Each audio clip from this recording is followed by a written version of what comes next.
Oh, we're live. It's been a while. Been a while. Oh, man. We got Rise and Falls out again. What's happening? What the hell is happening? This is just something else. But we're going to get into all that. Let's get the show started, guys. You know what we're about to do. Lights flash, or shadows crawl. Caint rules and will never fall. Heavy crown, heavy chains. King of chaos driving insane. Rise up, feel the grind. Twist the clock, lose your mind. Caint, he's the ruler of the Faint. Caint, broke through the cafe and now unconstrained. Oh, he's the beast you wanna tame, standing tall with a 6'5" frame. Caint.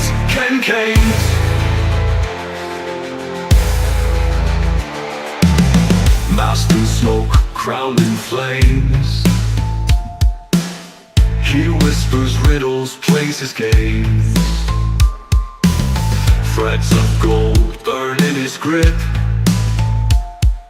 Truth gets twisted, it starts to slip.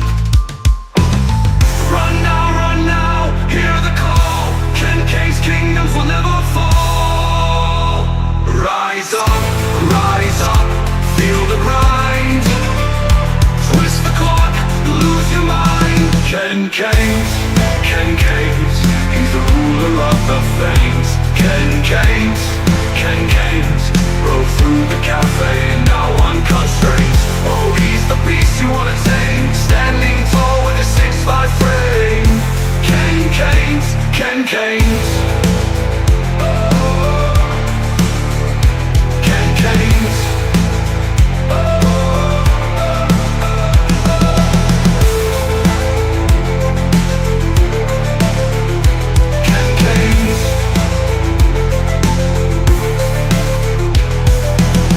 Masked in smoke, crowned in flames. He whispers riddles, plays his games. Caint, he's the ruler of the Faint. Caint, broke through the cafe and now unconstrained. Oh, he's the beast you wanna tame, standing tall with a 6'5" frame.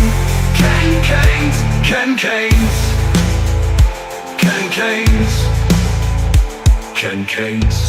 What's up, everybody? What up? Good morning, good afternoon, good evening. Wherever you're at. Oh, it's coffee time. Oh, man. So I had to get the fresh cut. So I was looking a little too Neanderthal, right? Just a little too Neanderthal. But, over the weekend, you know what I mean? I'm scrolling and I'm just like, what the hell is happening? Like, 'cause I don't know what the hell is happening half the time anymore. Like, there's just so much random shit. So much random shit happening. And then I see on the horizon, I see this fucking video that comes up. You know what that video is, guys? The rise and fall of Lolcow Live. So me being the, resident expert on all things Lolcow Live outside of a few hosts. But that's beside the point, guys. I was like, I want to watch this. And I want to react to it. Because a lot of times in all these rise and fall videos, you know what I mean? They leave out shit. They try to paint some dumbass narrative to fit what they're trying to say. You know what I mean? But I want to watch this. Now, I want to watch this with you guys. I started the history of the LCU series. I want to pick that back up. I just got to figure out, because there was so many in the beginning, like lowlights, right, that really don't tell the story of Lolcow Live. There was nothing really important happening. It was just a show to be a show because they're just trying to gain footing at this point. The next real drama was Tommy and Boogie's first fight. That's probably where I'm going to pick up. Because like I said, the rest of it was just shitting on DSP and just talking a little bullshit here and there. But anyways, let's get straight into the content today, guys. Straight into the content. So this is a guy named Off the Script, right? Off the Script there. He has 156 subs, right? So shout out to him. He got 7.2K viewers in 3 days. So, I mean, that's good. Brand new guy. You know what I mean? So shout out to him. Hopefully this gets his channel up. But I want to know what he says, right? So I'm not going to lie. I did skip to the end of it. And what do I see? The camping trip. I see the camping trip. And look at me. I'm sitting there with my man purse. And we all know what happened here. We all know what the fuck happened here. But, shout out to that guy. But we're going to get into this. The rise and fall of Lolcow Live. Let's get straight into this thing. I have not seen it. I promise you. I just wanted to see where he ended. Because a lot of times with the rise and the falls, there's 10 on Keem, and it's all fucked up. But again, let's get straight into this content, guys. The rise and fall of Lolcow Live. Lolcow Live started as a YouTube podcast at the end of 2023. It has evolved into something much different than it was initially intended to be. The show began with an idea by Daniel Keem, better known online as Keemstar on YouTube. He had produced multiple different podcasts throughout his time on YouTube, likely best known for Drama Alert. The plan... Well, you had Baited, right? You had Mom's Basement. You had the Keemstar show. Well, the Keemstar show really wasn't a podcast. It was like an offshoot of Drama Alert a little bit. But yeah, Drama Alert is definitely what it's most known for. But Baited is fucking goated. Baited is so goated, guys. I can't. But let's continue. It was simple. He would get multiple lolcows from the internet to make a podcast together. So, what's a lolcow? The most widely accepted definition of a lolcow is someone who gets laughs from people, not realizing that they are being made fun of. They take themselves too seriously without noticing that they are the joke. Essentially... So I'll disagree a little bit on this one. I think what a lolcow is someone that blatantly does dumb shit because that's the only way they can make money, right? Obviously, you could say, if someone doesn't know they're being the butt of the joke and they just keep, hammered down like Boogie does, yes, okay, I can see that being a lolcow. But from the way I see it, if you just dig down in the depths of your soul to do the most fucked up shit, right, and it's solely for money, to me, that's a lolcow. But that's just me. Let's continue. It's an online personality that gets milked for laughs at their expense. There were 3 people, or lolcows, that Keemstar reached out to for this project. Boogie2988, Wings of Redemption, and Darkside Phil, or DSP. Bro, my man's using pictures from fucking 10 years ago. For this project. Boogie2988, Wings of Redemption, and Darkside Phil, or DSP. Each of them was offered a $50,000 sign-on bonus just to be part of the show. Keep in mind, all of these creators were long past their prime on YouTube. None of them were taking in much income from their individual channels. With that knowledge, you would think that this would be a no-brainer for any of them. You would be correct, for the most part. Boogie and Wings hopped on board to do it. Then there's DSP. If the other 2 are lolcows, DSP is an ultra lolcow. Oh, that's facts. I'll give him that all day long. I kind of think about just put it in wrestling terms. A lot of times when the elites, like your Hulk Hogan's, your Ric Flairs, your Stings, right? When they're kind of at the end of their career, they start getting the hardcore wrestling and doing the dumb stunts and they're old as fuck out there breaking their body down. I kind of view that as what they're doing here with Lolcow Live, right? And it wasn't intended to be what it is today, because today, oh my God, it is absolute trash. God, that show is trash, bro. It is so fucking bad. It is so I'm sorry. It is trash. Keem even said it was trash yesterday. It is horrible. Who's the Ashes with the $10 sticker of jumping and yelling and joys and all that? Thank you so much, Ashes. You're awesome. Thank you for that. I appreciate it. All right, let's continue. Not only does he take himself too seriously in general, but even turned down the $50,000 sign-on bonus for the podcast. It was beneath him to do such a show. He even tried contacting Boogie and Wings separately to do it. However, that also didn't go anywhere. The catch in all of this was that they would only get paid if all 3 of them agreed to do it. Lolcow Live, on all accounts, was a bust. Oh shit, that's overflow. Lolcow Live, on all accounts. Oh, that's okay. So that's over. So overflow was the fact. It just hit me, guys. Gotta had a boomer moment, guys. This is boomers all day long. This is beautiful, bro. This is overflow. This is the Temu Keemstar. This is Keem's good twin and Keem's the evil twin. That's who that guy is. Remember, Becky wanted to smash or some shit, or he was trying to smash. I don't fucking know half the time. But yes, that's overflow. Beautiful, beautiful. Was a bust.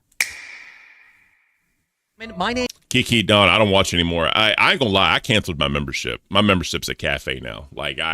I'm good. I'll donate to talk shit. I'm sorry, bro. The other day when Gidgey was in her scarecrow outfit and I donated, I was like a throwback to Jim Crow. I can't. I'm sorry. I had to, bro. That was That was best joke of the night, in my opinion. That's all I'm saying. All right, let's get to it. So we saw this in my History of Lolcow live video, right? We saw this. My name is Keemstar, and I had a dream. I had a dream of getting DSP, Wings of Redemption, and Boogie 2988 on a podcast, the Lolcow Podcast. The entire internet loved this idea. I'm gonna skip ahead because we saw this like a couple days ago. Well, actually, hold on. Let me see what he says. Except for there was a huge problem.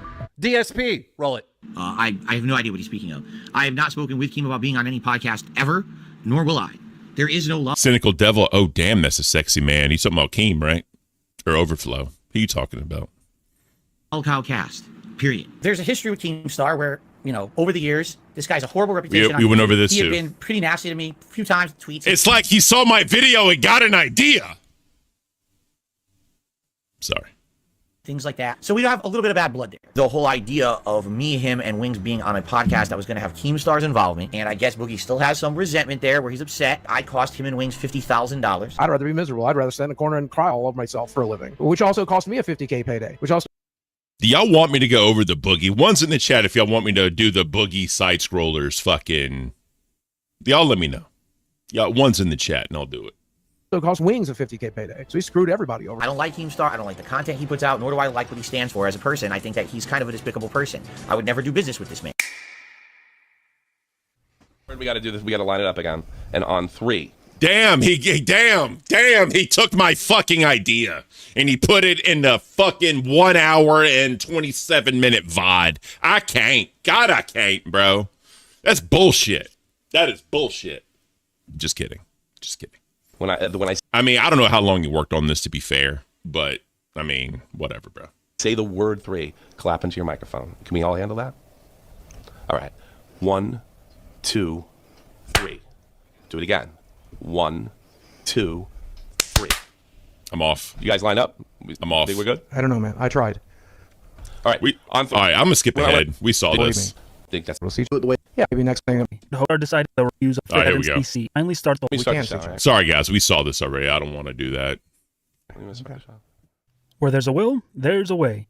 Sunshiner, yours was way better. So here's the problem, right? I know all the lore.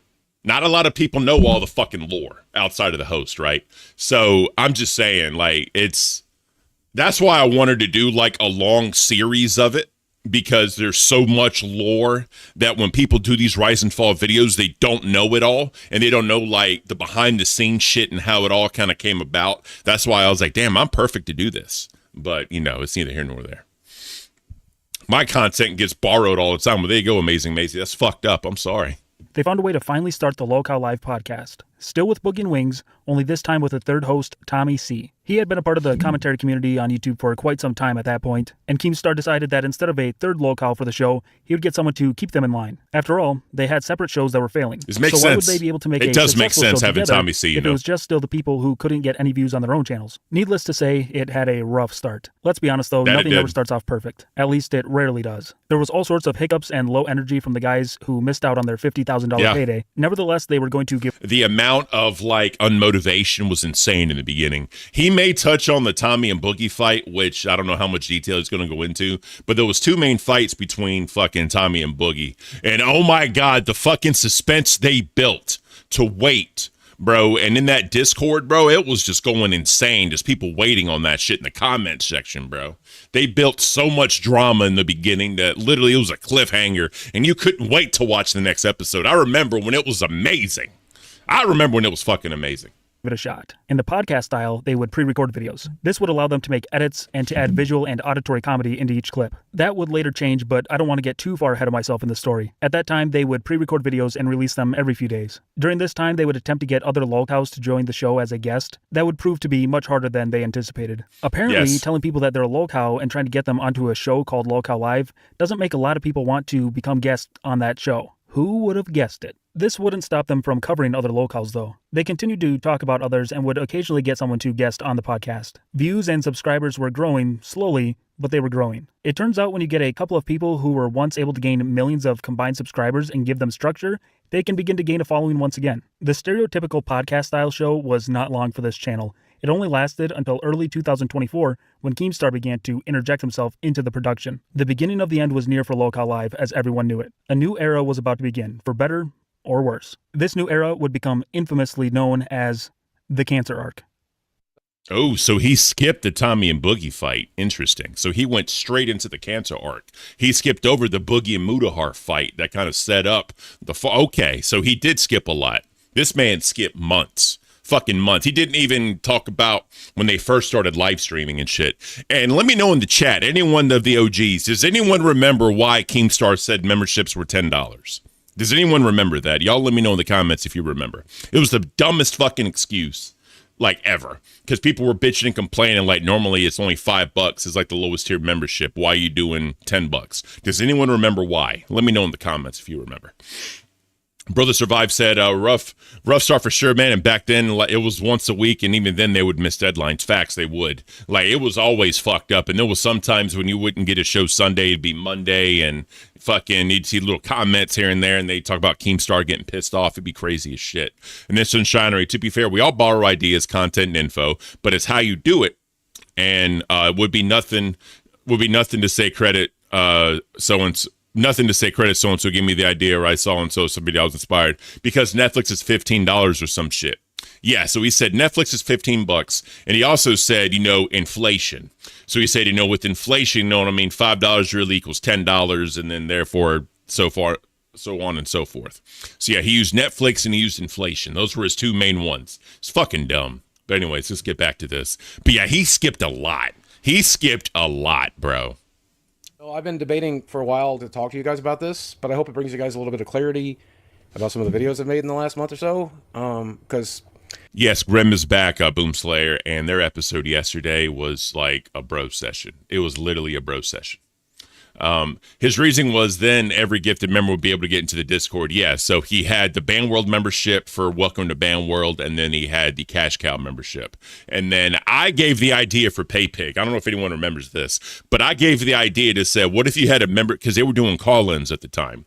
And I said, what if you had a member tier that would guarantee people to be able to call in? And he saw that. Right? Or maybe he did. I don't fucking know. But like 2 streams later, he was like, all right, guys, we're coming up with PayPig. It's $100 a month. If you become a PayPig member, if you get into PayPig waiting, you're guaranteed to talk on the show whenever you hop into waiting. That was his guarantee back then. But that's beside the point. Grim is an edgelord clown. Well, I mean, I don't like some of his humor personally. I mean, I'm just not a fan of it, but that's just me. But I'll get into all that later. But let's skip from the first episode all the way to the Cancer Arc. Let's just skip it all because there was so much more that happened. But let's get to it. Well, you remember about 3 weeks back, I said that I likely could potentially have a form of cancer. Turns out I got a rare blood cancer called polycythemia vera, which Polycythemia vera, you dumb shit. Dope intel. So glad I jumped ship when Jordy left again. I see clips from the show from streams like this, and just wow, Keem destroying the chances of it working. I mean, that $5 TTS shit is not it, bro. That's all I'm saying. It's just not fucking it. Grim is an edgelord, but God forbid a white person point slightly upward. Yeah, I get what you're saying. basically makes your body produce too many red blood cells. And when I started taking that testosterone supplement 7 or 8 years ago, however long it's been, we knew that this was a possibility. You never think you're going to be the guy who gets that side effect, though, right? You never think it's going to be you. But sometimes it is. It has to be somebody. And in terms of the clarity that I referred to earlier... Lasting opinion, LCU 2 years old and people already making a downfall retrospective. Absolutely stupid, especially when so much of the audience now wasn't even there in the beginning. Hell, a lot of the EP ain't even there. I think he means episode. Facts, dude. There's so much. That's why I want to do a history of Lolcow, because there's so much shit that there's so much lore to this show that not a lot of people know because they came in during the Cancer arc. Because y'all got to remember, in the Cancer arc, they were getting like 20,000 live concurrent. They were real. They weren't being view-botted, right? And they had your Mudahars. You had fucking Medicare up there. Fucking who I forgot who else came up there, but yeah, Mudahar Medical were the two big people, and that's when a lot of people came in. Then they went into Boogie doing all those punishments, trying to gain the audience back. Which, by the way, he said if 70% of the audience accepted him back, he'd be able to come back. It only got up to 60, but he still took him back. But that's beside the point. But anyways, it is what it is. Let's continue. I've known about this for a little over 6 weeks. That it was a probability, though I just got my official diagnosis. But I hope it gives you an idea of why I've been so worried about my money, why I've been so worried about my career, why I've been so worried about my future, why I've done some of the things I've done and said some of the things I've said. Maybe I should have led with this before I asked people to watch my videos or become channel members or whatever. I don't know. This felt very private at the time. But it doesn't feel private anymore, so I'm sharing it. At the end of the day, this diagnosis doesn't really change much. Obviously we're going to treat it. Obviously, I'm going to get the sleep study done. What up, Diogo? Update my CPAP machine, get the colonoscopy done, make sure there's no other issues to worry about. I'm going to continue to try Dope intel. Thank you for that. I appreciate it. Thank you so much for that compliment. to lose weight and continue to try to improve my brain and try to continue to work here on YouTube, and hopefully people will watch. Maybe they won't. That's okay. That's okay. I'm going to keep doing what I do because, that's who I am. November 15th, 2022, Boogie2988 stated on his personal channel that he had cancer. He explains what kind of cancer it is and that it would take a long time to end his life. This flew under the radar for a long time. Little did he know it would be one of the best things to ever happen to Lolcow Live, while at the same time setting a standard for the show that would be nearly impossible to live up to again. So I'll say this much. So my very first appearance on Lolcow Live was an epic fail. I failed miserably, right? I was going to go up there to confront Boogie and just talk shit to him, whatever, start up a little bit. I was literally in the middle of dinner because there was a time I was supposed to hop up there, right? And they wanted me to hurry up and come on the show. So I got on my phone. But when I was in the Discord talking to people, there was a dude, right? And I don't want to say his name because I don't want to do that. But he literally said he's faking cancer. Confront him about that. This was way before Destiny. So some people already knew about this and they just really didn't push the issue. But it was kind of being talked about a little bit, but it took... Damn. I keep forgetting to change that fucking subscriber. I can't. I get jump scared. Thank you for the sub.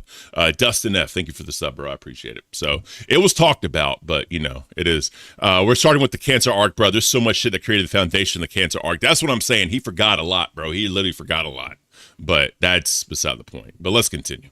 By this time in Boogie's career, he had already built up a reputation of being... So real quick, Melissa, he admitted he lied about the cancer. He doesn't have polycythemia vera. He has the other one that's it's not treatable, but it's not the cancer form, it's the other one. So he already lied about that. So, And Ken, everyone morning. What up, Anne Marie? Appreciate you.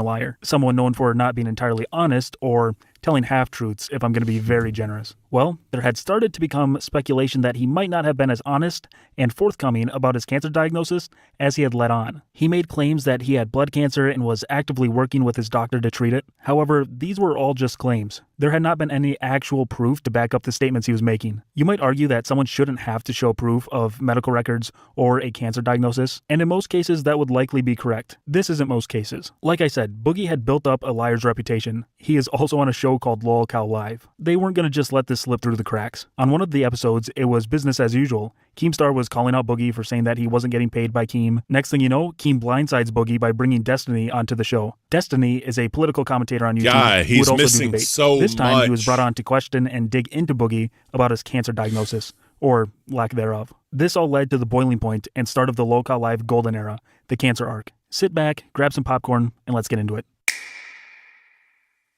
I didn't know when I was getting paid. Jesus, man. God, he missed so much. He didn't even go into live streaming and fucking what started them live streaming. And Keemstar pissed off. He had to come in and live stream for them to make money. He forgot fucking, like I said, the Boogie and Tommy C fights. He forgot when the Discord was created and all the drama that came out of the fucking Discord. He forgot about the original Lolcow court with the Crimson Chin and fucking Plex. They forgot all this shit, bro. They forgot all this shit. God. BB Phil, Mr. Sigma Video Games Complexity. Those were some of the early people that showed Wings this venture could be profitable. We owe them so much. That's facts, bro. Gamergate. Yes, he skipped over Gamergate. There's so much.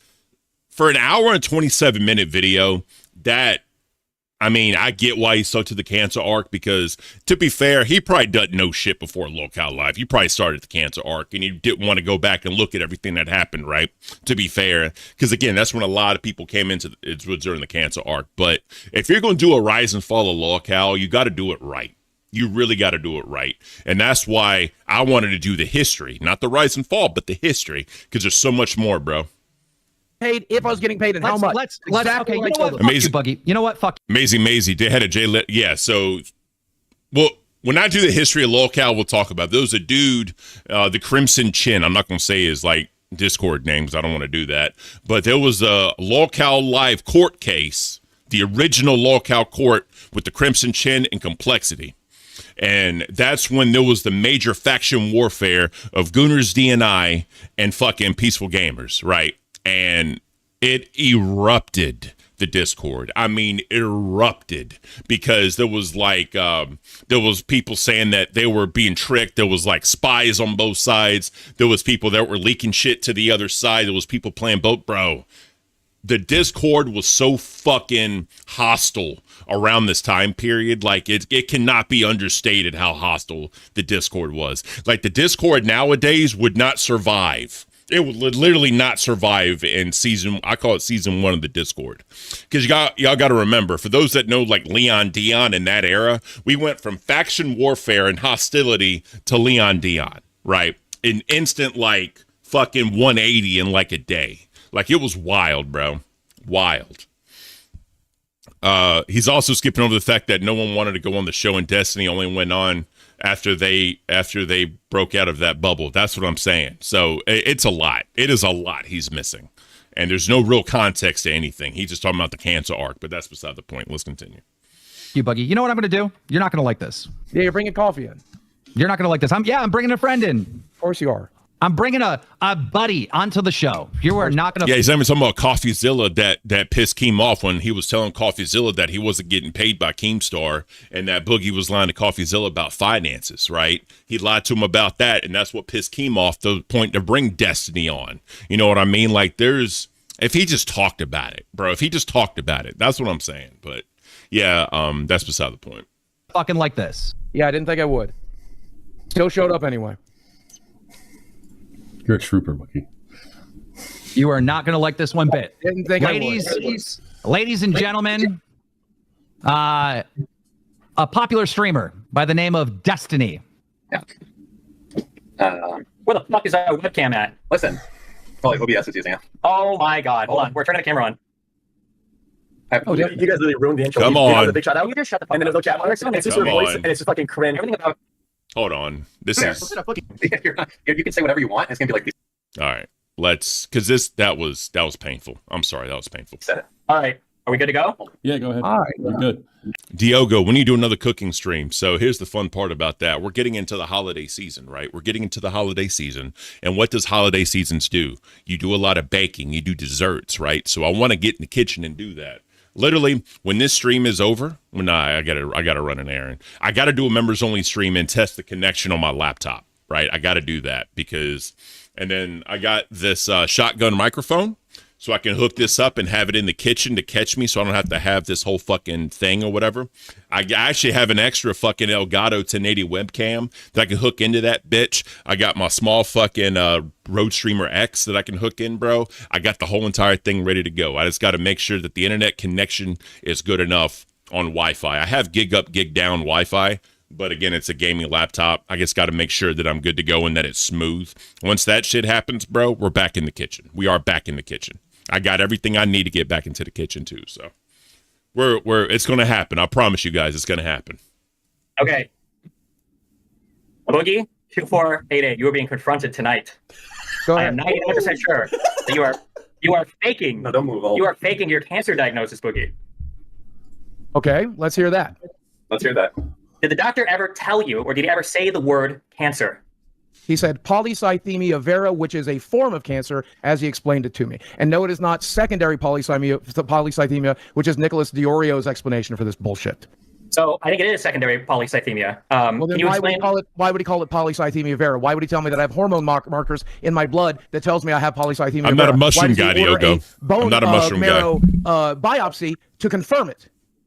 Well, if he ordered a bone marrow biopsy to confirm it, it would be weird that you told us that you already had a diagnosis and a confirmation. Yeah, so the whole big thing with the bone marrow is that Boogie didn't want to do it, or his doctors said there's no point in doing it because it's very painful and invasive, and because of his condition, his health, it wasn't worth it. So they were going to just treat the symptoms. So that's kind of what this whole thing was. I have to break this up and talk a little bit so it's transformative. I can't just let this play.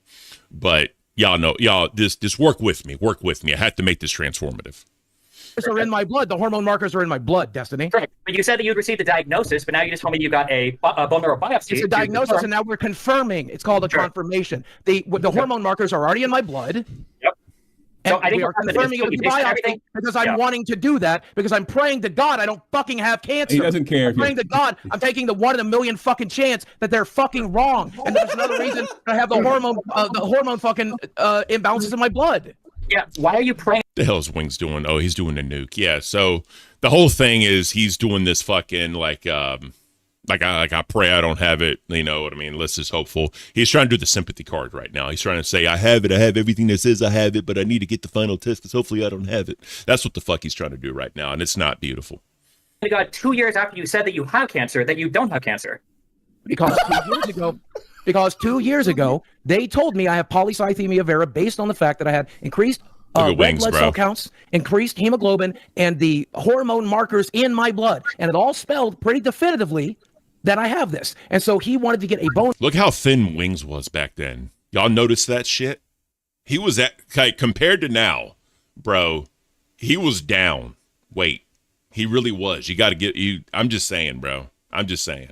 Marrow biopsy, but it is intrusive and expensive, so they decided to forego it. I would like to still get it done because I am hopeful, I am praying that there's a fucking merciful God of the world that would be willing to fucking let this be wrong, even though it most certainly is not. So why are you talking about expensive cancer treatments if they don't even know if you have cancer? That nothing has been. They're treating it, dipshit, because they've been treating it for 2 fucking years. How are they treating it, Boogie? Blood tests, blood thinners, bloodletting, medications. They're trying to get my weight down. I'm seeing the doctor every 3 fucking months. I'm doing blood tests every fucking month. We're doing So they don't know if you have cancer or not. So can I understand this? Hold my fucking hand. I can explain everything, right? Right. So Boogie has a condition called So real quick, that's why a lot of people are harping on the medical records, right? Because if he showed the medical records, it would have shown all this shit. And that's why he was saying, y'all know everything about my life. The one thing I still hold sacred is my medical records, right? So that was the whole big fucking thing.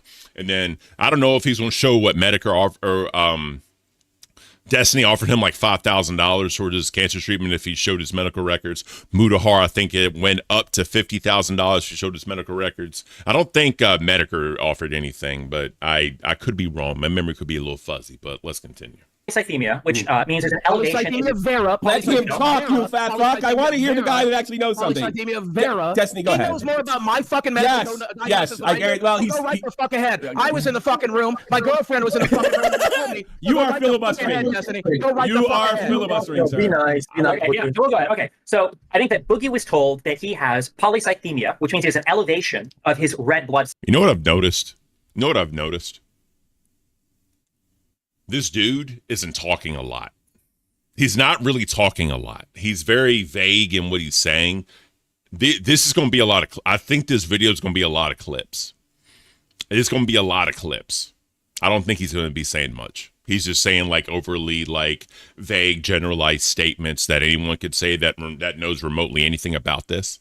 But that's the feeling I'm getting already. Cells. Now, there is a cancer known as polycythemia vera, which is caused by a mutation in some part of your body that causes an elevation of 3 different levels of things. We'll find one of those is the red blood cell count. However, when Boogie was talking about the polycythemia, he mentioned a couple things that I thought were interesting. The first was that taking an exogenous hormone, TRT, testosterone, that caused an increase in him developing this condition. So taking testosterone will not cause you to develop a cancer. That doesn't, not for this particular cancer, it won't. It will cause you to develop secondary polycythemia. The second thing that he mentioned was that his doctor ordered a sleep study. That's because one of the things that can cause your body to produce more red blood cells is if you have hypoxemia, which is a lower count of, or a low amount of oxygen in your blood for an extended period of time. And the reason why he ordered that sleep study is probably because Boogie either has pulmonary obstructive something, or he has, as he mentioned, sleep apnea. And sleep apnea, which is whenever he says sleep apnea, like the way apnea, I was like, bro, it's apnea. apnea, like that was annoying to me at the time. Just saying. A decrease in oxygen overnight can lead to a decrease in oxygen in your blood, which can lead to an increase in the production of red blood cells. All of the things that Boogie described, both the things that cause this and the treatments for it, are consistent with secondary polycythemia. None of these are consistent with cancer. And the fact that he's saying that they've now ordered a biopsy 2 years after. May I rebuke? This is what Boogie does. Whenever he's in an argument and he's like, back up against the wall, he just starts talking over the person. I never did. Like, he didn't even show that clip. Like, that's fucking, whatever. Let me finish real quick. He's not done. Yeah. 2 years ago, you said that you had a cancer diagnosis, but now you just said now they're doing a biopsy. Confirmation. Is this false MD? Are we treating a blood cancer without actually confirming it yet? For 2 years, you've been having a cancer treatment without confirming there's actually cancer there? Because it was in my blood markers, and that's pretty goddamn definitive. You can Google that, Destiny. When you have the that's Boogie's always go to. You can do a simple Google search. God, Google's a doctor. I guess ChatGPT ain't a doctor no more. I can't. Hormones, when you have the hormone in the blood that is produced by this cancer, it's pretty goddamn definitive. It doesn't show up for just the shit sakes of it. Can I say something real quick? Yes. Look, you won't keep saying you're the patient. You know what your body has. Yes. When I go to the doctor, they give me shit like this, which is like papers that will tell me. I was gonna say, look at this whole thing. Tell me a single document with polycythemia vera on it. You don't have one. I don't think the doctor ever diagnosed you with it. Can I ask you something, Destiny? Is it possible that when the doctor was seeing him, they were asking you could have polycythemia, if I'm saying it correctly, or polycythemia vera, but you don't have the cancer version. You have this version. Is that possible? I'm asking him. Is it could be like a loss of translation type situation? Yeah, so polycythemia just means you have an elevation of red blood cells. That's all it means. Your red blood cell count is high. So you could just be fat and sleep apnea can create that, because I'm both. Sleep apnea could do it, anything, like that could cause it. And the fact that Boogie said... Which Boogie is both fat and has sleep apnea. God, I can't. Gotta love sleep apnea. We knew that when I was taking TRT, this was a risk of that. That means that... He took TRT? Isn't he a little young for fucking testosterone? I can't. That risk is to develop secondary polycythemia. That was the risk, and then that is what ended up happening, unfortunately. But it's not cancer. That was induced because of just a low oxygenation of the blood. So why? Explain to me, Destiny, why there are hormone markers in my blood that have tested positively for polycythemia vera. Explain that. If there was, the papers, dude. I'm never showing any of these motherfuckers my medical papers. Go fuck yourself. I said that 2 years ago, and I'm stand by it now. Destiny, Jackson Clark, Keemstar, you can see it when I fucking die. It's my fucking goddamn medical record. I've given you every goddamn phone call. I've given you every fucking text. I've given you. It's never made a single goddamn thing better. I'm not gonna fucking do it. Go fuck yourselves. You could easily end this right now by just showing I would rather you motherfuckers continue to LARP. I would rather you motherfuckers continue to LARP than to have the last goddamn thing. The last goddamn thing. This is the soapbox Boogie's on. The last damn thing I have is my medical record. You're not going to invade my privacy anymore. This is the last damn thing I have. That's what he's doing right now, motherfucker. Look at the face, bro. Just look at his face. Just look at his face. Just fucking, he thinks he's in a gotcha. He's in a gotcha. I can't. The last piece of fucking security I have in the fucking world. You're the one being So the easy thing here is if there are blood markers that definitively confirm polycythemia vera as a blood cancer, then why are they doing a biopsy? Because I'm insisting on it, because I'm hoping they're wrong. No, wait, why would you have to insist? That's bullshit, bro, because it's a very painful, very invasive thing. And his ass ain't going to want to do it. He's not. It just is what it is. On a biopsy if you can confirm with blood markers. It's because I'm hoping that I are wrong. Because I'm hoping they're wrong. You're hoping they're wrong. And why 2 years ago you're talking about fighting cancer? Why would you be talking about it for 2 years, Destiny? Fighting cancer? How? With what? With blood thinners? Because this one's for you. Because because you treat polycythemia vera almost identically to the way that you. It also didn't show up in the documentary. He really didn't talk about it either in the documentary, even though he said he had it 2 years ago or whatever. So that's kind of weird. It never showed up in the documentary. Treat polycythemia because you can't attack the cancer directly. All you can do is treat the symptoms, and the symptoms are identical to polycythemia because it's the same fucking thing, with the exception of one's getting caused by an external source and the other's being caused by fucking cancer. And in this case, it's getting caused by fucking cancer. Destiny. So I do think there are different treatments available for polycythemia vera, and I think that the outcomes for that are significantly worse than just having it induced by some other thing like sleep apnea or hypoxia. But I mean, if you wanted to, the treatment plan is pretty identical. So if there were two huge things. So one, you could show it to a private party and they could confirm, somebody like Keemstar. But two, the issue is that if you want to keep your medical issues to yourself, I think everybody is entitled to that right, obviously. I should have never talked about it to begin with. This is one of the reasons I was going to do a GoFundMe. This is one of the reasons I was going to do a GoFundMe was because they verify, for the record. They verify. They verify, for the record. They verify. All right, bro. Han Solo, ironic that Gamers Asylum has what Boogie claims to have had. Yeah, that is, they're so alike. It's crazy how fucking much they are alike. It's wild.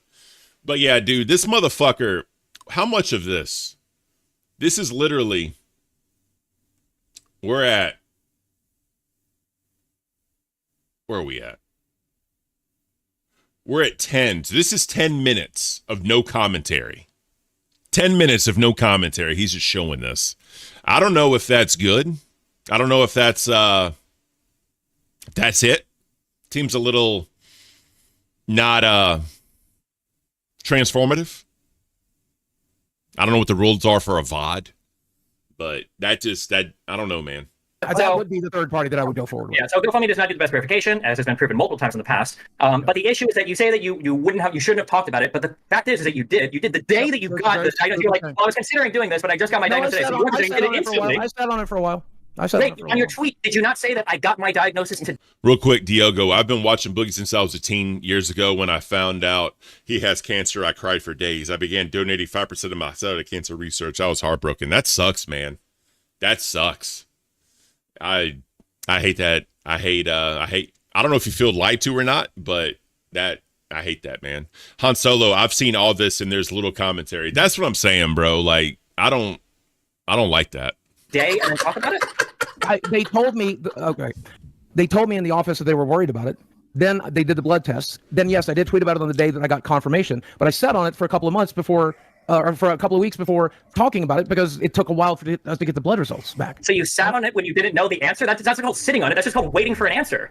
He crushed also, it. if you were so keen on diagnosing whether you had cancer or not, why would you wait 2 years? I've never followed my Twitter before, but I tend to tweet shit as it happens. This one I decided to stand on for a little while. Real-time news, motherfucker. I don't understand why you're waiting. Silent cancer diagnosis. Cancer is pretty fucking serious. There's no cancer. Pretty fucking serious. It's secondary polycythemia. There's no. How long does this go for? This literally goes. So we're at 28 minutes. So this is 18 minutes of just clip. This is 18 minutes of just clip. I don't know, man. Ain't no way, bro. It's just a long form clip channel. Now the views are, that's what I'm saying. Like I don't know, man. That ain't cool. That is not cool. 18 minutes of no commentary, pausing or nothing. Cancer here. There's no proof of it. You can't show anybody proof of it because it's not real. Hey, one's in the chat if you want me to skip to where he talks, because I mean I know we've all seen this part. One's in the chat if y'all want me to skip to where he talks, because this ain't it, bro. And yeah, I don't know. As somebody that like his mom had cancer, it's just a little bit gross. I feel like when people are talking publicly about fighting cancer and stuff. The person that faked cancer before, the chick. You know who I'm talking about. Oh yeah, I only had cancer once. Yeah. I got one. If I get 10 ones, I'll skip ahead. I only got one right now, so I need 9 more ones, and I'll skip ahead to where he talks. I remember that's vintage. Emily from RuneScape. There's so many people that don't know that meme right now. Can I ask Boogie? Is it possible that you just jumped the gun on releasing your diagnosis thing? No. Anything is possible. Sure. I just don't understand why you won't just go grab a piece of paper and just disprove them. Like you have all these feelings. Because I don't have and like I said a year ago, when these motherfuckers tried to hold on. This is the one last thing I have left. The motherfuckers were in my marriage. You guys were in everything else. You're in every aspect of my life. Fuck you. Let me Thank you, Sunshiner. You're trying to tell me. Let me have cancer. I would rather lead Boogie lies about cancer than to hand this shit over to you pieces of shit. That's just. I'd rather do that. I'd rather do that. Go ahead, print it, Dexterdo. Go ahead and print it. Can you get your patient portal up on your phone and like send it to Tommy? I'm not going to. Sure, he's never doing that. He does not have a cancer diagnosis. There's 0% chance he has one. Remember, every leading thing for this cancer diagnosis the doctor talked about has to do with secondary polycythemia, the sleep. Since Boom Slayer did all those ones, I'll skip. 5 ones. Everyone hit 1, please. Yes, Boom Slayer knocked it out. Well, so I'll answer Silver Knight because I don't want this to be with sports because the viewership is different. Not everyone here wants to like see sports, right? I want to have a dedicated sports channel, but all right, cool. All right, we're at 7. I'll skip because I'm losing viewers because this ain't it, bro. This ain't it. It's a wonder, bro. Literally 7.2k views, only 156 subs, so no one else fucking subbed to him. Let me see, what does he do? All right, iDubbbz not entertaining. Review Tech freaks out. Keemstar is the biggest beggar on YouTube. Mental breakdown. Okay. We're creating a commentary channel mixed with inform. Yeah, dude, you're not commentating. You're not commentating, bro. You're literally just showing clips and talking for like a minute. You can't do that. That's not how this shit works. I can't. I'd rather do that. I can't. But let's just skip ahead, bro, because this is. I know we've all seen this. All right. I mean, I think I would be in a position where I'd have to show my medical records if I said so. Boogie remained adamant that he had the cancer throughout the entire conversation with Destiny. The cracks were starting to show. He admitted to getting treatment without an official diagnosis. Boogie also had to tell when he was lying. He becomes very animated and repeats himself over and over. That is true. I'll give him that. I'll give him that. John Wallet with the 5. Thank you, John. I appreciate you, brother. Thank you so much for that. Anything, guys, if y'all want to throw me a bone, I greatly appreciate it. Anything is appreciated.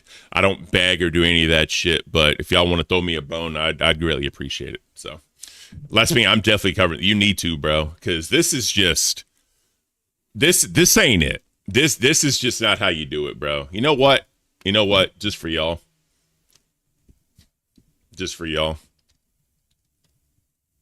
I'm gonna leave a comment.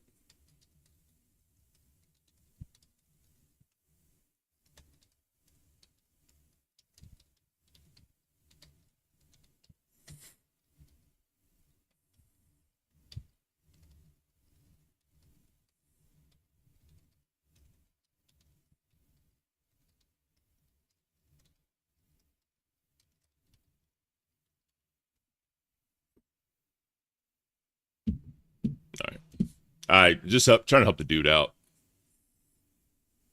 No one was going to see his medical records until he died. At least that's what he said, no matter the circumstance. He was even eventually offered thousands of dollars to show his medical records and refused to. Destiny started by offering money, which would later be followed up by some ordinary gamers or Mudahar offering more money on top of that for the medical records. Even then, nothing was provided. You can tell Tommy C and Wings started to question if Boogie was lying also. They were poking and prodding at Boogie, trying to get any additional information from him. During this time, Boogie was also involved in a crypto scam. He was paid $10,000 by a company to run an ad on his personal channel to promote a cryptocurrency. He claimed that he did it because he was in desperate need for money. Yeah, so that is true. Around this time, because they paid him 10 grand. Funny how the boxing match was 10 grand and the crypto was 10 grand. They ended up having the two crypto bros up on Lolcow Live or whatever. It did end up being like a pump and dump scheme. Pump and dump sounds very sexual. It just hit me. I don't know. I'm a fucking boomer. But yeah, the whole thing with Boogie, Cancer arc into that. He said he needed the money for his medical shit. And they were talking about, why don't you pay the money back? And Boogie was like, well, I already gave the money to the hospital. I already spent it on doctors or put the money for some paying bills or some shit. I forgot exactly what it was. Because at the time, Lolcow Live was not making doctor money or first world doctor money, as they say. They weren't making that much money around this time period. So he took the money in and did whatever he needed to do with it. He could have put it in savings, but I don't know what his savings was looking like at the time. But, it is what it is. But let's see what else he talks about. Really was doing anything, including scamming his fans and audience, to make a buck. Boogie would later go on to delete that video and try to wipe it from the internet. The interview with Destiny, along with all the other drama Boogie was caught up in, led to multiple more crash outs. This led to rising viewership for the Lolcow Live channel. Boogie was at one point one of the biggest Lolcows on the internet who had lost most of his relevancy. People still knew his name, however, and you better believe that they weren't going to miss this. Keemstar was aware that this was their opportunity to grow the channel and grow it quickly. The internet's eyes were all on them, and they took full, complete advantage of it. Whether or not you think Boogie's mental health should have been exploited at this time, there is no doubt that it led to some entertaining and iconic moments for the podcast. See, here's the thing, though, that he's not saying, but lasting opinion, he doesn't cover exactly. He doesn't even show the crypto bros coming on. I think he just want to put out a video because Lolcow Live is shit right now, so he want to put out a video to try to gain some viewership. But 7,000 views, he only got 150 subs. Like, they're not subbing to they don't want to come back, right? So you need to figure that out. That's why I have to comment. You need to commentate more. But that's beside the point. But yeah, last minute, how do you make a Rise and Fall video not start at the peak of the channel? That's what I'm saying, dude. He missed so much of this shit, dude. He really did. I can't wait for your lasting opinion. I can't wait for your coverage of this shit because it is what it's going to be bad. But yeah, dude. So Boogie whenever he goes on a live stream, I mean, you saw that on your own with your own eyes on the act shit when he came back, and he was like, "So how do you think that went?" I think it went pretty good. I think they really believed it, and they were still alive. Boogie went on Destiny's channel to confront him about this whole thing, and then when he thought the stream was over, because he was going in, yelling, screaming, all that shit, and then he just stopped. He was like, so I think that went pretty good. What do you think, Destiny? Do you think I think that went well? He's very performative. He's very, very performative, right? Does he have mental illnesses? 100% he does. But he uses them to his own advantage to have his crash outs, but then he'll all of a sudden just switch it instantly like a light switch. Hey, do you think that went well? I think it went well. Like, that's what I'm saying, bro. Like, I don't even know if he's going to talk about that, but yeah, it just, yeah. Be a man, dude. I don't think any of that This is would what I was be talking my about you way, last. No. This is what I was saying yesterday. I loved, by the way, with this, I actually called him out when they were doing like host tryouts when Boogie was fired. And I was like, Boogie, if you turn your camera to the right, we'll literally see your setup. And if he turned his camera to the right, literally you saw it. And Keem was like, he sucks. And then the whole chat was like, Boogie just got exposed because of what I said, right? It is what it is. But yeah, this whole shit was so performative, right? It just, you know. Stop being a bitch, bro. Stop being a bitch. We didn't me and Wings didn't make videos on YouTube saying, Boogie's got cancer. You did, without confirmation. Bro, man the fuck up. Man the fuck up. Okay. Man up. What's the point? Exactly. If you're going to sit here and just be gloom, what's the point of picking the phone call up? Why'd you come? Did you come just hoping we get... I was told to, so I'm here. So let's see something real quick. Where are we at? So we got 30.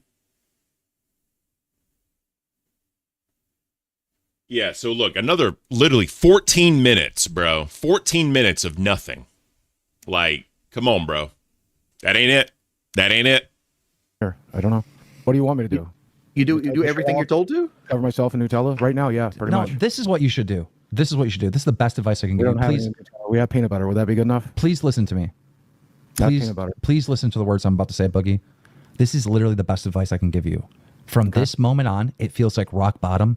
So why don't you just empty out the closet, grab every skeleton in there and throw it out to the world? Just tell everyone the truth about everything. Come clean on anything that may be wrong or might be manipulation throughout your history. Like this whole thing where you don't want to talk about the conflicts of the statements of your abuse is so silly to me. If this is a... Yes, this is when they're getting into his abuse being fake. And there was a whole big thing where, like, I'm just going to say it, right? He said his parents abused him. He'll talk about them.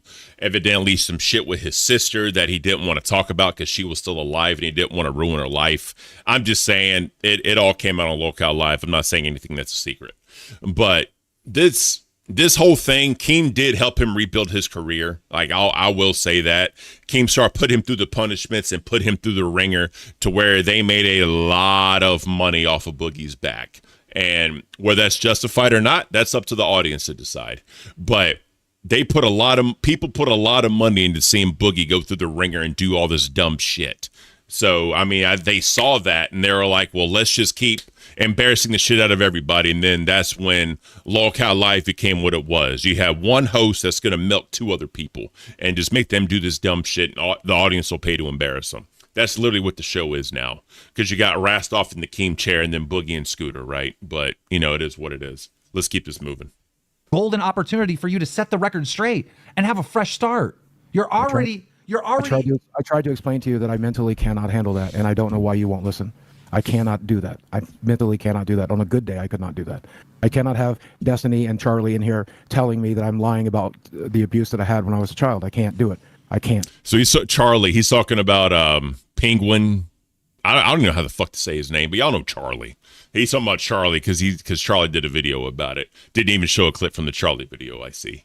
But this, yeah, I don't know, man. This ain't it.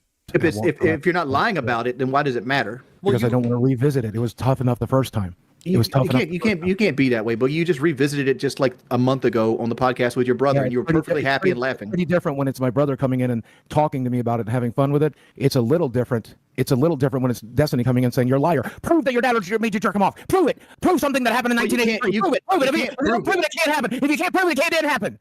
I can't do that. So just a little bit more lore for you guys. So on the podcast show, they had Boogie's brother up there. And that was a very intellectual conversation for what the Lolcow podcast live, whatever you want to call it, was supposed to be. They didn't go into too much detail. I thought that was actually one of their worst shows because it was more of an intellectual conversation.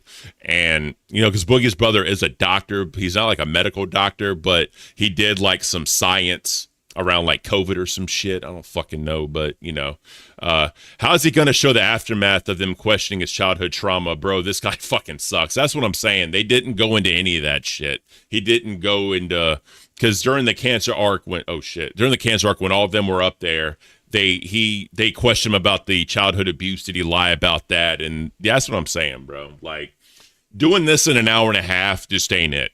With barely any comment. I think he talked for maybe 4 minutes of the 32 minutes so far. Like, come on, bro. I can't prove something that happened in 1983. I didn't have a fucking cell phone in my pocket. Okay, but you told me privately the reason why some of the stories, and I'm not going to leak anything. Don't worry. I fucked up. Give me the boomers. I fucked up. I'm trash. I'm an F-tier host. Give me the boomers.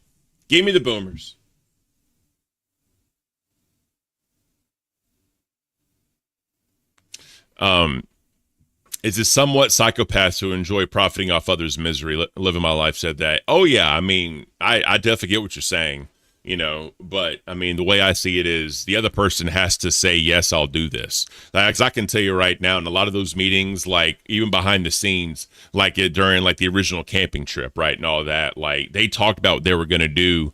And Keem was like, all right, Boogie, what do you want to do? And a lot of what they did was fucking, was Boogie's idea. A lot of the shit that happened was actually the people doing the shit. It was their idea, right? So I'm not just going to sit here and say that all of a sudden on camera they had to do all this dumb shit. They had an idea what they were going to do, and then they did it, right? It's all about, you know, like, what do you feel comfortable doing? The problem doing that is the audience wants to see you elevate and keep stacking, because if they've already seen something, they're not going to pay to see it again. So you always have to keep one up in yourself. So I'll definitely say that. Damn. But you told me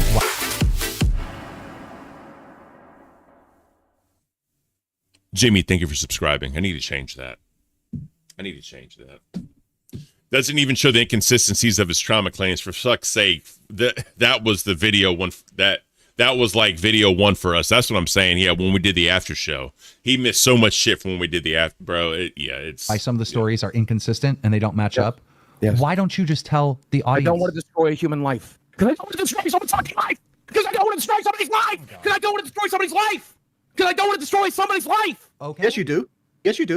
No, I don't. You just sat here. Bro, this microphone has been through so fucking much.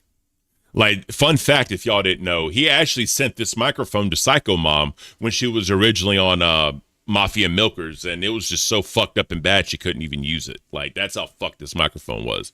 Charlotte, love you, Ken. Join the series. Can't wait for you to do the history of Lolcow, doing your thing. Great job. Thank you so much, Charlotte. I greatly appreciate that. Yeah, this dude has skipped so much of the history. Like, I know he's trying to do a rise and fall video, but this is absolute garbage. This is absolute fucking garbage.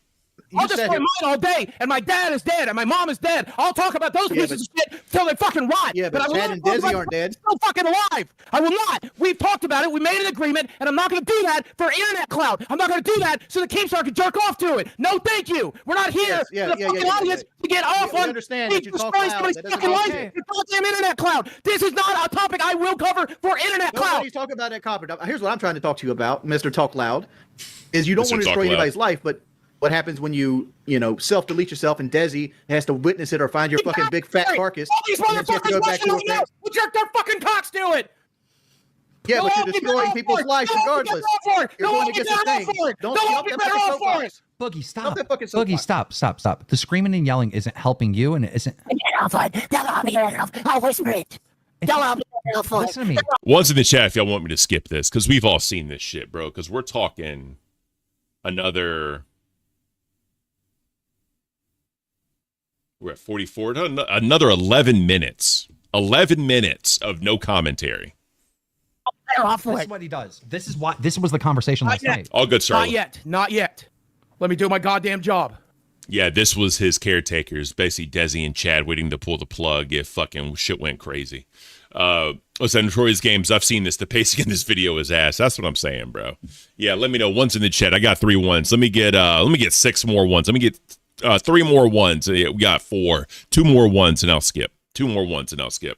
The irony, you did this first and dude just ripped a bit. That's what I'm saying. Like, again, I didn't know how long he worked on this video, but if he's just getting clips and talking for like not even a minute in between clips, this is not like commentary. This is not reaction. This is just you're half-assed telling a story and you're talking in the middle trying to say the fucking story. Like, this is ass. This is complete ass. This dude I promise you, all right, thank you for the ones. I'm going to skip. I promise you, this dude started watching during the cancer arc and he didn't watch what happened previously because he only showed like the very first episode, right? So he probably went to the first episode, saw some shit, went straight into the cancer arc, right?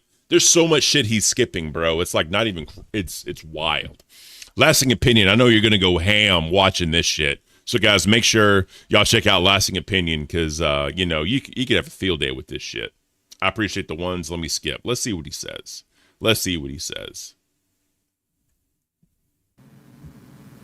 Why can't you afford the medication? Because I lost my fucking job! After all of the freakouts and drama, it became very clear that Boogie did, in fact, fake cancer. Keemstar would ask the audience if he should fire Boogie, then would do what they say.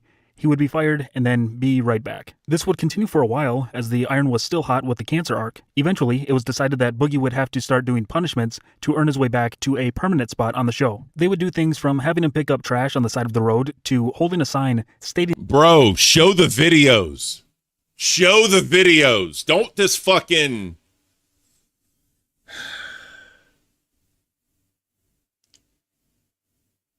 Like, he didn't even show like the bottle incident. That probably that wasn't pissed. I don't give a shit what anybody says. But he didn't show water balloons. This is trash, bro. That he faked cancer. He would even have water balloons thrown at him by people who were upset by what he did. The biggest punishment of all, though, was when he had to get a tattoo. This tattoo was meant to be the biggest punishment to solidify his spot back on the show. Keem would have Boogie get a tattoo on his face. Show the tattoo. At least show that. Thank you. Thank you. That's Jesus. That's it right there. Listen, everyone can clearly tell by my reaction that I am totally against this. I don't want any of this to happen. You think it's fucking hilarious, Dan, and you know you think it's hilarious. But here's the thing, man. This is my thought process, and you tell me where I'm wrong, okay? All right, so let's see how far he goes. All right, so he went, okay. All right, I'll give him that. Number one, this is funny as shit, right? Number two, it's degrading as hell. And I did something bad. I did something so fucking bad. So fucking bad. And I want to see the end of that, man. I do not want to do this. I am doing this because the audience will think it's fucking funny. I'm doing it because I fucked up. And this is going to allow me to forgive myself. Yeah, this is horrible acting, by the way. Yeah, what's that? Evil. Was that Avola Doctor? I don't know how to say your name, bro. I'm sorry if I'm mispronouncing it. Mike Love. That's what I'm saying, bro. This is just so much fucking acting. It's like not even funny. But hey, at least he got the tattoo, unlike Rastov. But that's beside the point. Lasting Opinion. I bet he doesn't even show the collage made the shows the tattoo disappearing. Oh no, I bet he doesn't either, bro. I bet he doesn't either. Straight up. If somebody else out there decides to forgive me too, that's great. But we'll find out. Lasting Opinion allows me to just fucking let go of the situation because I'm over it. I don't want to feel like shit anymore about this, you know? Oh God. Make sure under the hairline, right? So if you can see where that is. Guys, we just broke a Lolcow live record. We have 22,000 concurrent viewers watching Boogie get a tattoo of liar on his face for faking cancer. And all the donations Boogie will in fact be reading tonight. Oh God. It'll take me a while to get home, but I'll do it. I'm anxious, Wings. I'm like super anxious. You're anxious. You're anxious. You're not getting a tattoo on your face. Don't move. Just listen to him. There you go. Wait. Like, bro, you can't even see that shit. But that was the whole idea, right? That's that small? That's what we agreed on. I don't know, man. That's pretty big in person. I could read that across the room. Yeah. Wings, what are you thinking about that? Since he's putting it in a place where he's gonna cover it with his beard anyway, I feel like it should be bigger. Yeah, can we get that bigger? Dude, it's huge. It's over an inch. It's this fucking big. Not compared to your penis, Boogie. We're not comparing your dick to this fucking tattoo. God. I'm thinking. All right, where we at? How long does he go? Okay. All right. It should be 2 inches. It's a quarter of my face, man. Seeing Size. Could you a little bit higher and a half? Comic Sans. Oh god. Yeah, this is bad. You know, it actually looks cool though, man. artists, all who you're doing. Patch. Does this look infected to you? A lot of people are saying it's not real because it didn't look infected like 3 seconds after I got it. It was real. I'll say that. It was fucking real, bro. Like, during the OG camping trip, I saw it. Like, that, it was real. But still, though, like, he got it on purpose. He could cover it with his beard. It's now been 20. And then he picked that and put peroxide on it and fucking did all that shit because he didn't want it on there or whatever. Like, you can't even see that shit's there anymore. Straight up. 4 hours. It looks infected. Sammy doesn't like it. No. And now, oh my God. A lot of people are asking me if I want to grow my beard out over it. And yeah, that's kind of why I put it here. But put your fingers right here. Can you feel over the lettering? Do you feel beard hair there? Because I don't. Because it's smooth. Because I don't think my beard is coming back. By the way, I'm a 50-year-old man with a face tattoo now. Yeah. Yesterday was my birthday. I turned 50. This is how I spent. Bro, look at the nose hairs. Did y'all see the nose hairs? I'm a 50-year-old man with a face tattoo. Bro, what are we doing, Boogie? What are we doing? Groom yourself. What's that, GYS? I can't. But yeah, no, so Yeah. Yesterday was my birthday. I turned 50. This is how I spent my birthday. So I still have a doctor's appointment. After the punishments and big freakouts were over, they maintained their viewership for a while. It started to decline over time without a big scandal to keep people coming back, though. They would continue to have shows a few days a week, trying to drop drama. Nothing quite got them to where they wanted to be until it was announced that they would be having a camping trip. This would be an in-person live event with Keemstar. Yep. So there's Sigma, Boogie there's Richie. This was I wasn't there yet for this. I wasn't quite there yet because I came in the next day.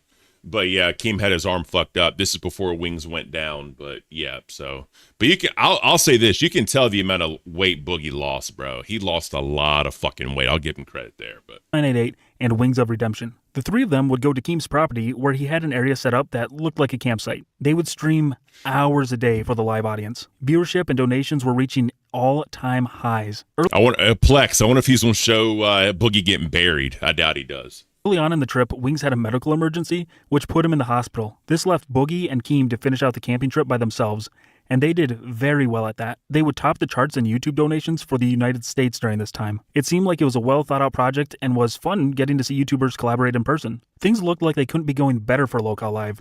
Boogie was making more money than he ever had in his career, Wings' trolls were slowing down, and Keem looked like he was a mastermind for the show he was producing.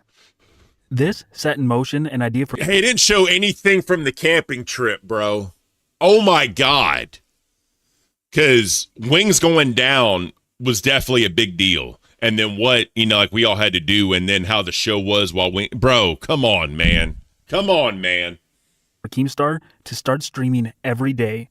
With the success of the camping trip, he wanted to keep the momentum going. But honestly, it's more like he is just greedy and wanted to milk as much money from the fanbase as possible. But that's a different video, because that's just what they did. They started streaming every day, 7 days a week. Views continued to climb. They didn't stream 7 days a week. It was 6. They had Sundays off. So they stream Monday through... Sometimes they had the whole weekend off. But yeah, they definitely stream Monday through Friday. It's like some Saturdays, but they didn't stream 7 days a week. That never happened. It didn't seem like anything was going to slow down the progress. Near the peak of the momentum, the show got into a feud with Review Tech USA, also known as Rich. Rich had recently deleted his 1 million subscriber YouTube channel and was in a feud with a former editor he had fired. Lolcow Live was calling him out for all of his shortcomings.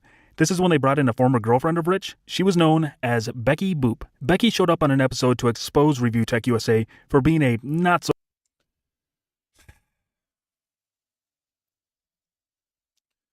I don't see how this is relevant to the rise and fall. I mean, maybe he'll go into Queens getting created, and like all the other shows, I hope he goes into all the other shows getting created because we're ending it at Fat Camp. But this ain't it, bro. He's skipping so much. Great person. Her appearance on the show would prove to be far more impactful. Like, he didn't show, because Medicare came on multiple times. Mudahar came on multiple times, bro, to like talk about This is trash. For the future of Lolcow than anyone would have realized at the time. Hello, ladies and gentlemen. We have Becky Boo. Hi. Interesting. Hi. He didn't even show the political. God. I'm annoyed. I'm so fucking annoyed right Becky. now. So I'm very nervous right now. Well, you don't need to be nervous. So the way I understand it is you and Review Tech USA have been dating for like a decade, basically, right? Well, on and off. And I do have to say, and I know you're going to have questions about it. As far as I know, I am not a mistress. I was on and off. He was on and off with his ex. So I. Oh, he doesn't cover the strike? Come on, bro. God. And then they made like the Rumble accounts. They were telling people to go to Rumble to like, you know, I guess. What do they call Rumble? Like follows? Come on, bro. Come on, bro. I'm going to clear that. I'm not sure about timestamps or specific timelines or anything like that, but I have dated him on and off for a while. Plex, what time are you going live tonight? So he was not still officially married at any of the times that you had Congress with him? I don't even know. How long does this go? All right, so okay. All right. I'm going to skip ahead because this really doesn't matter. We all know what happened here. What? Oh my God, Rich! Starla, not me. I meant this dude's video. What do y'all give this dude's video? 1 out of 10. So Becky exposed Review Tech USA. Great. Not long after that, they brought her back onto the show for a dating show. This is where she would talk to other basement dwellers in the members-only Discord that Lolcow Live had set up. They also started to introduce a woman known on YouTube as the one and only Tina D. That name is too freakishly long to say from here on out, so she will be known as Tina. She is part of the... Why would you say that? It's always just Tina. What do you... Come on, bro. Come on, bro. Hid behind a camera universe. Tina would pop up more frequently in episodes and have yelling fits. It was a headache waiting to happen every time she appeared. Thanksgiving 2024 was the beginning of the fall. Even though the analytics didn't show it yet, it was inevitable. Most people could see the writing on the wall of what was to come. Keem and Boogie went to... The Thanksgiving stream was the start of the fall. I wouldn't say that. Tina versus Tina D, I know, right? I'd say, honestly...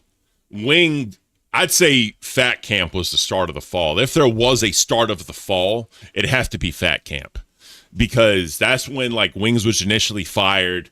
The whole entire momentum of, we're just talking about Lolcow Live, not the LCU, just live. That's when the dynamic was fucked up. That's when they brought in fucking all these people. That's when they tried to do all this dumb shit. They try to they swapping host out and all that shit. Like I wouldn't say, because they're still on the rise here, because they were still making money. They were still like top 5 in YouTube like revenues. I'd say, because once Fat Camp hit, so much shit happened after the fact that when it started declining, I wouldn't agree that this is the fall. This is still on the rise. Wings' house for another live in-person event. Tina and Kid behind a camera showed up and acted like no one knew they were coming. It was all very clearly scripted. Even though there had been some speculation of scripting in the past, up to this point everything seemed to be at least fairly natural, so it was not a big deal that this part of the episode was scripted. This would only foreshadow the direction things were going. You know, Boogie, I kind of let you off the hook here with all the shit you've done and all the shit you've said. Yeah, I know. And, you know, gave you this $5,000 chain. Thank and you, boss. we're having a good time and everything. Thank you, boss. Because I thought you were really mad at me, actually. You know, I thought, like, you remember what you said on live stream? You remember what you said? What I said? You said that the next time you saw me, you'd have a guest on the show as worse than Destiny. Ain't nobody here, so. Yeah, you talk shit about me to CoffeeZilla saying you didn't get paid for the show. Well, you got worse than Destiny. Which Ain't nobody was a worse lie. than Destiny. Ain't nobody worse than Destiny. He didn't cover any of that shit, bro. Come on, man. Come on, man. I said the next time I seen you, I have a guest that'd be worse than fucking Destiny. I don't know who that is. Who could that be? We got another guest. Is it going to be Mike coming back in? I think the guest is here. Kabali super chatted $25.73. That's a great move. Jordan, who's out there? I don't know, I think it's Mike. We've seen him destroy Tina's ramp. I'm gonna get a turkey leg. Oh shit, okay. No? Holy shit. For real? For real? For real? I'm gonna stop turkey up your fucking Facts, Buff. Me too, bro. Really? No, Tina, like, I don't mean... Tina, fuck your Thanksgiving, motherfucker. I didn't mean nothing about it. Fuck your goddamn Thanksgiving. You motherfuckers talk all this shit on me. Tina, I didn't mean nothing. I don't give a fuck. You guys... You ruined my life the other day. No, motherfucker. No. You want to talk to me? I don't give a fuck. Fuck your turkey. Fuck your goddamn turkey. Fuck. Tina, what the actual fuck? Fuck your goddamn turkey. I don't give a fuck about your goddamn turkey. What the actual fuck? Understand, motherfucker? Put the bat down. Put the bat down. Put the bat down. You fucking ruined my life. Yeah, hold on, just okay. So we're at okay. You fat motherfucker! Yeah, fuck! Stay there! Hey! The fucking daughter's gonna help you! Get the fuck out of here! You want to get down there with him? Stay down there with him! Stay down there with him! Fuck off! Get out of my house! I don't give a fuck about your house! Fuck you, Tina! Fuck you too, Boogie! Fuck you too, Boogie! Out of my house! Don't make me use it! Oh, she gonna shove me now? Fuck you, damn! That was my hand! That was almost my hand. Jesus fucking Christ. You deal with this shit. Tina, I'll give you a warning shot. You shove a fucking finger or boy, you fat fuck. Look at him, bro. Look at him. He's like, yeah, this is it. This is it. Like that. I ain't gonna lie. This was a good segment. I'll give him credit here. This was actually a very good segment. But yeah, man, this is. Yeah, and then Desi with the fucking dive over, bro. Like if that wasn't fucking, I don't know, dude. I miss Ken on Cafe. I miss Cafe too, bro. But what are you gonna do? The turkey disrespect was what it was, bro. Turkey disrespect was fucking terrible. That shit really did piss me off. Why the fuck did she just Luigi dive? I don't know, bro. Like that was something else. I'm not dealing with that. Go! I'm not dealing with that. Oh. Bring your ass back, you big fat fucking cow! That's right, go! Hey, don't touch my fucking girl! You know what you want to be your fucking son. I don't give a fuck what you do! And then Mike right there fucking recording. Like didn't even like introduce Mike. He's just there recording. Guy, he's a fat fuck. You can see the hernia. I can't.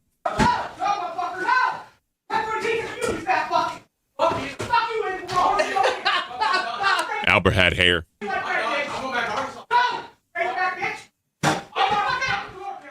It would be announced that Keemstar was starting a spin-off show of Lolcow Live that he was going to call Lolcow Queens. The cast in this show would be Becky Boop and Tina, along with a revolving cast around them. Keem later coined the spin-off part of the Lolcow network and ultimately called it the Lolcow Universe. Another show was announced later called Lolcow Rewind. This featured Xylee Gets Real from YouTube and Billy the Fridge. All of the shows found some form of success. A lot of the time, the main show was still getting 5,000 to 6,000 concurrent viewers. Life was good on the network. So good, in fact, that Keemstar wanted to expand. But you said that was part of the fall. You just said that was part of the fall. Now you're saying that they're creating these shows, and then now you're saying they were reaching all the success, getting 6,000 live concurrent viewers and all that shit. Money was good. You just said that, but then you said Thanksgiving was a part of the fall. Like, that doesn't make sense. You literally just contradicted yourself, bro. And even more. Additional shows were added until random members from the Discord were getting their own shows in the LCU. Not everyone was thrilled with this due to it saturating the content. All of the shows started to just talk about one another. It basically became just one big review. One show would forward viewers to the next and then so on. Keem wanted to make it so there was a 24-hour network of Lolcow shows. That way, no matter what time of the day you're watching, you can see something. The problem is, when you have people on a show that nobody wants to watch, nobody watches. Go figure. Those were just side projects though. The main show still had the three main hosts in Boogie, Keem, and Wings, and was doing just fine. It was starting to become more noticeable that some of the shows were just clearly scripted. Kid Behind a Camera was managing Lolcow Queens, which was the most obviously scripted show. Show notes. Show notes. Pies in the face. Embarrass yourself. Show notes. Real quick, Chester, honestly, Lolcow Live has gone downhill, and Keem gives zero fucks about it. Keem quitting live with his biggest slap in the face of the fans. He could make weekends a perm time off for him to relax. I 100% agree with you, bro. Ever since Keem quit Lolcow Live and all this other shit, it's just been fucking absolute trash. And I've said it a million times, bro. As entertainers, Rastoff and Scooter are straight up trash. Like, Rastoff, to me, like, if it's just the three of them and Rastoff's trying to, like, coordinate the drama, because Rastoff's trying to be Keemstar, right? Let's just be flat out honest. Boogie's obviously Boogie, and then Scooter's just trying to be some version of Boogie. He's not even trying to be Wings. He's just trying to be another version, like the younger version of Boogie doing the crash outs and shit. My thing is, just having all these constant crash outs and shit talking, that's not real content. Like, I was in the Discord, right? And I'm straight up said Lolcow Live is straight up trash now. And e-begging, exactly. That's the other thing. And I told Rastoff, I'm like, when you turn on a show and you literally see goals, the first 5, like right after the intro, right, they talk for like 2 minutes. Like, all right, guys, this is the day goals, 50-20s and blah, blah. Like when the TTS went down to like $5 to annoy them, personally, I think they're trying to drive more revenue, right? Because you're giving people that don't want to give $20, they're willing to give $5, right? Just to fucking have something to say with the character that they have, the characters in the super chat or whatever. Like, it's another way to like drive money. And then you have Scooter get annoyed, you have Boogie just talk shit, they're trying to talk over it, and it's just not it, dude. This is just not it anymore. I'm not a fan. Like I said, I canceled my membership. 18 months of my fucking membership gone, right? It's just not it anymore, man. Like I said, I put my membership on Cafe because that's my shit. I love that show. That's my baby. Cafe is still my baby. It's just in the hands of Tommy C and Batgirl. Beside the point, they're doing a great job. But it's just I'll tell you this, man. I'll tell y'all this. Sorry, stretch my back. Oh, fuck. When they did the stream, right, Boogie climbing a tree, and they literally did $20 a step. You had to donate a TTS for Boogie to take a step. I'm like, is this what we're doing? I even said that shit to Rastoff in the Discord. I'm like, bro, is this what we're doing now? You got to pay them $20 to reach a step, which let's do some quick math, shall we? Just some quick math. So $20, right? $20 times 0.3, that's $6, right? So that's $14, right? $14 that they each of them get. Then you got to take out Keem's cut, right? So with Keem's cut, right, it's $3.50. So 14 minus $3.50 is $10.50. And then you got to take out Uncle Sam's cut. Uncle Sam's cut is $3.15. So when you take out that, right, that means they're getting paid $7.35 to take a step. What are we doing? What the fuck are we doing? Like, that's just not it, bro. That's just not it. I'm sorry. It's just not. Trash.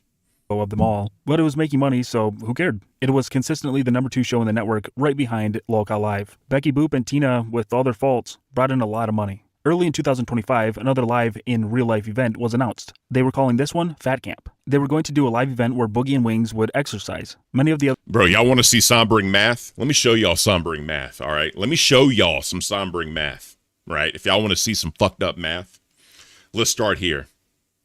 Crown. This is a crown, right? So we're going to take out Keemstar's cut, right? So that's 125. So we're going to subtract 125 from 500 to 375, right? We're at 375. Then we're going to take out YouTube's cut. That's $1. That's $112.50, right? So that's $262, right? So from that, you got to take out taxes, right? So that's $78.75, right? So that's $262.50 minus $78.75. I think I missed something. Let me go back.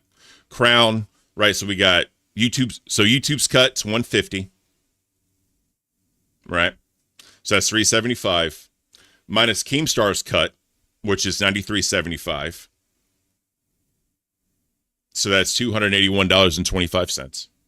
And then you have taxes, which is $84.37.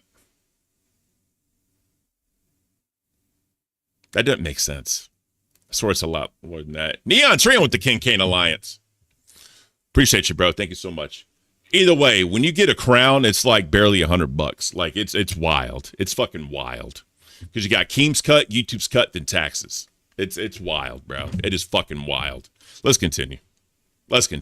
The hosts from other shows were invited as well. It was going to be a get-together for many people within the network. Naturally, because the camping trip went so well, there was a lot of hype around Fat Camp. The hype continued to build, the views continued to grow, Everyone was just waiting to see what they were going to put together. Just one problem. One of the biggest stars quit right before Fat Camp. That might be the loosest use of the word star ever. That person was Becky Boop. This pissed off Keem so bad, he said Becky would never be allowed onto any of the shows ever again.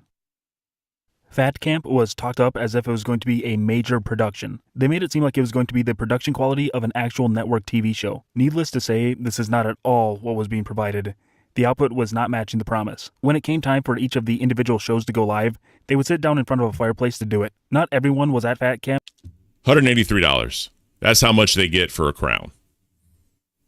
I can't. I can't. That is trash. So the people on site attempted to go live with others who were still at their home studios. As you could guess, this caused issues and nothing seemed to go as planned. They would exercise for a few minutes a day, but mostly just hang out, until one of the biggest events at Fat Camp happened.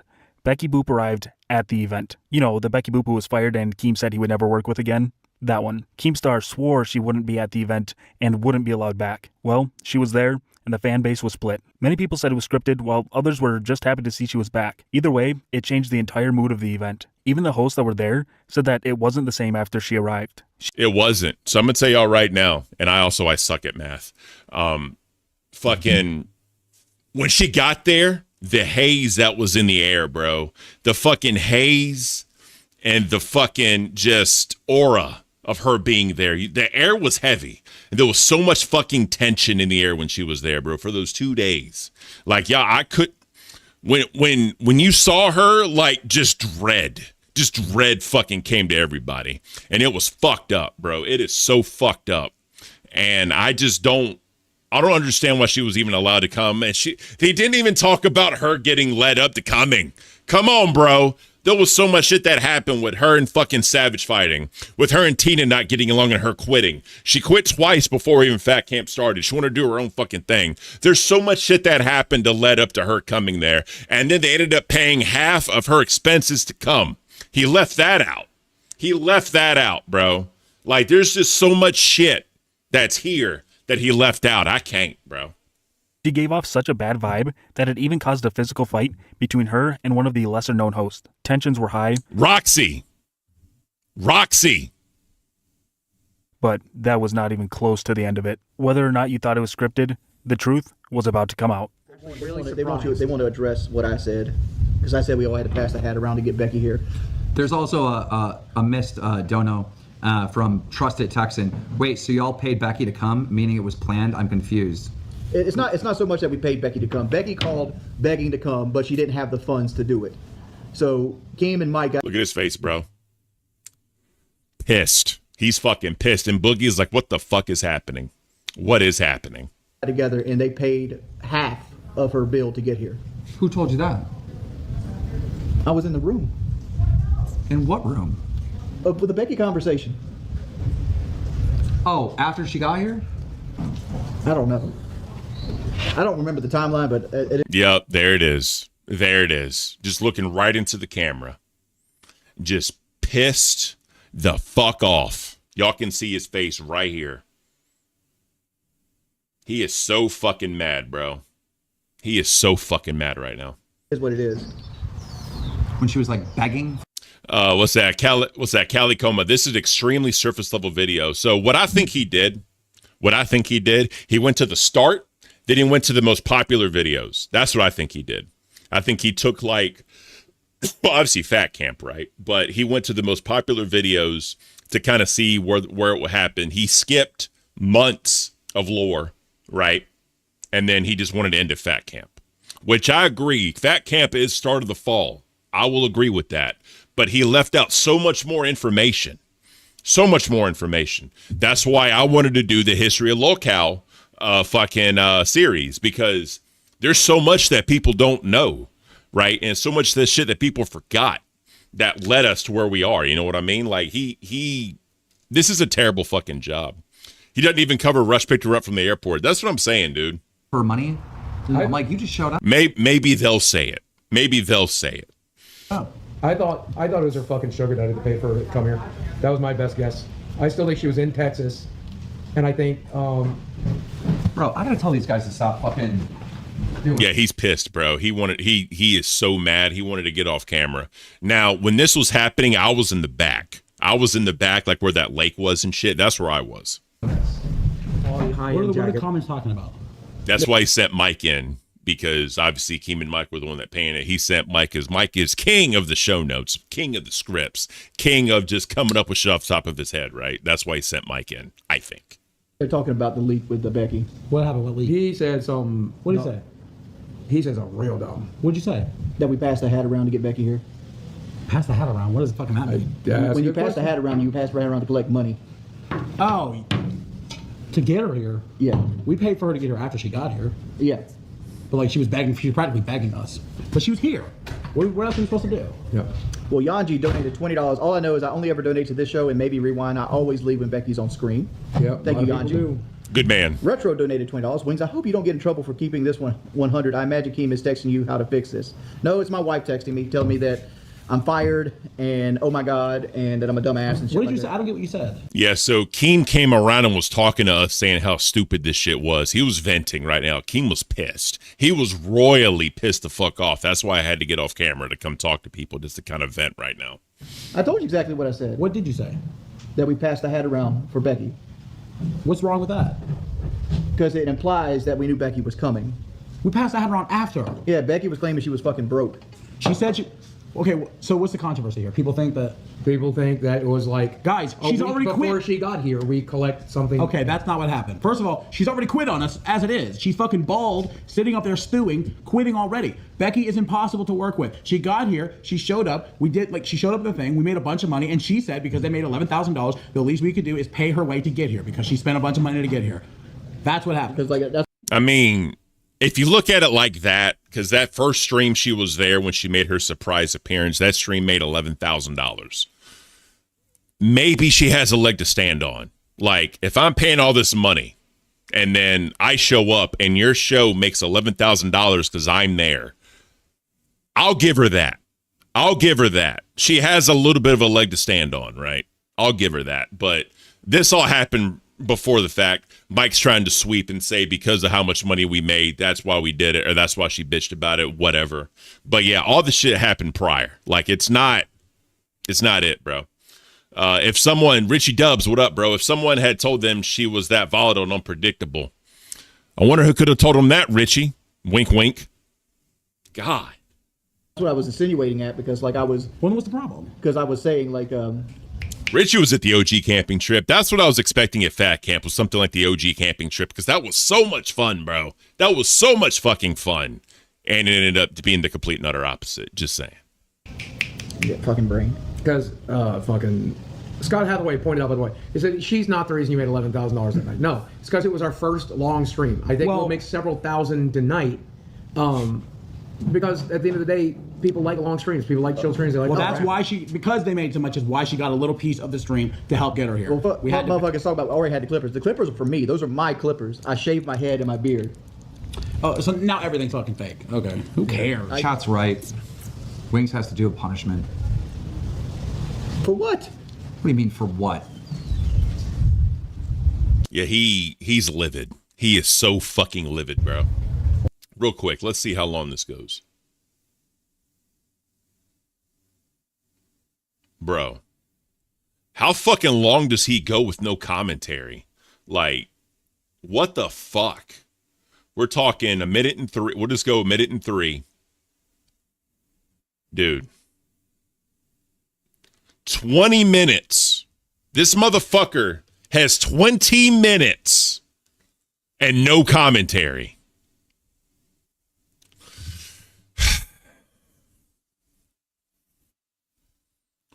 Come on, bro. Come on, bro. This is just not it. By his logic, I should just be able to play this and say like 5 minutes, bro. Bilal, what up, bro? Yeah, this is utter garbage.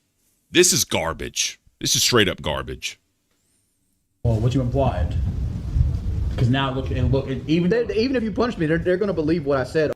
Who made this? So off script on air, right? And he has these videos. So he made Review Tech USA, made iDubbbz, made Keemstar, RTU again, and this, right? So one community post 6 days ago. This is it.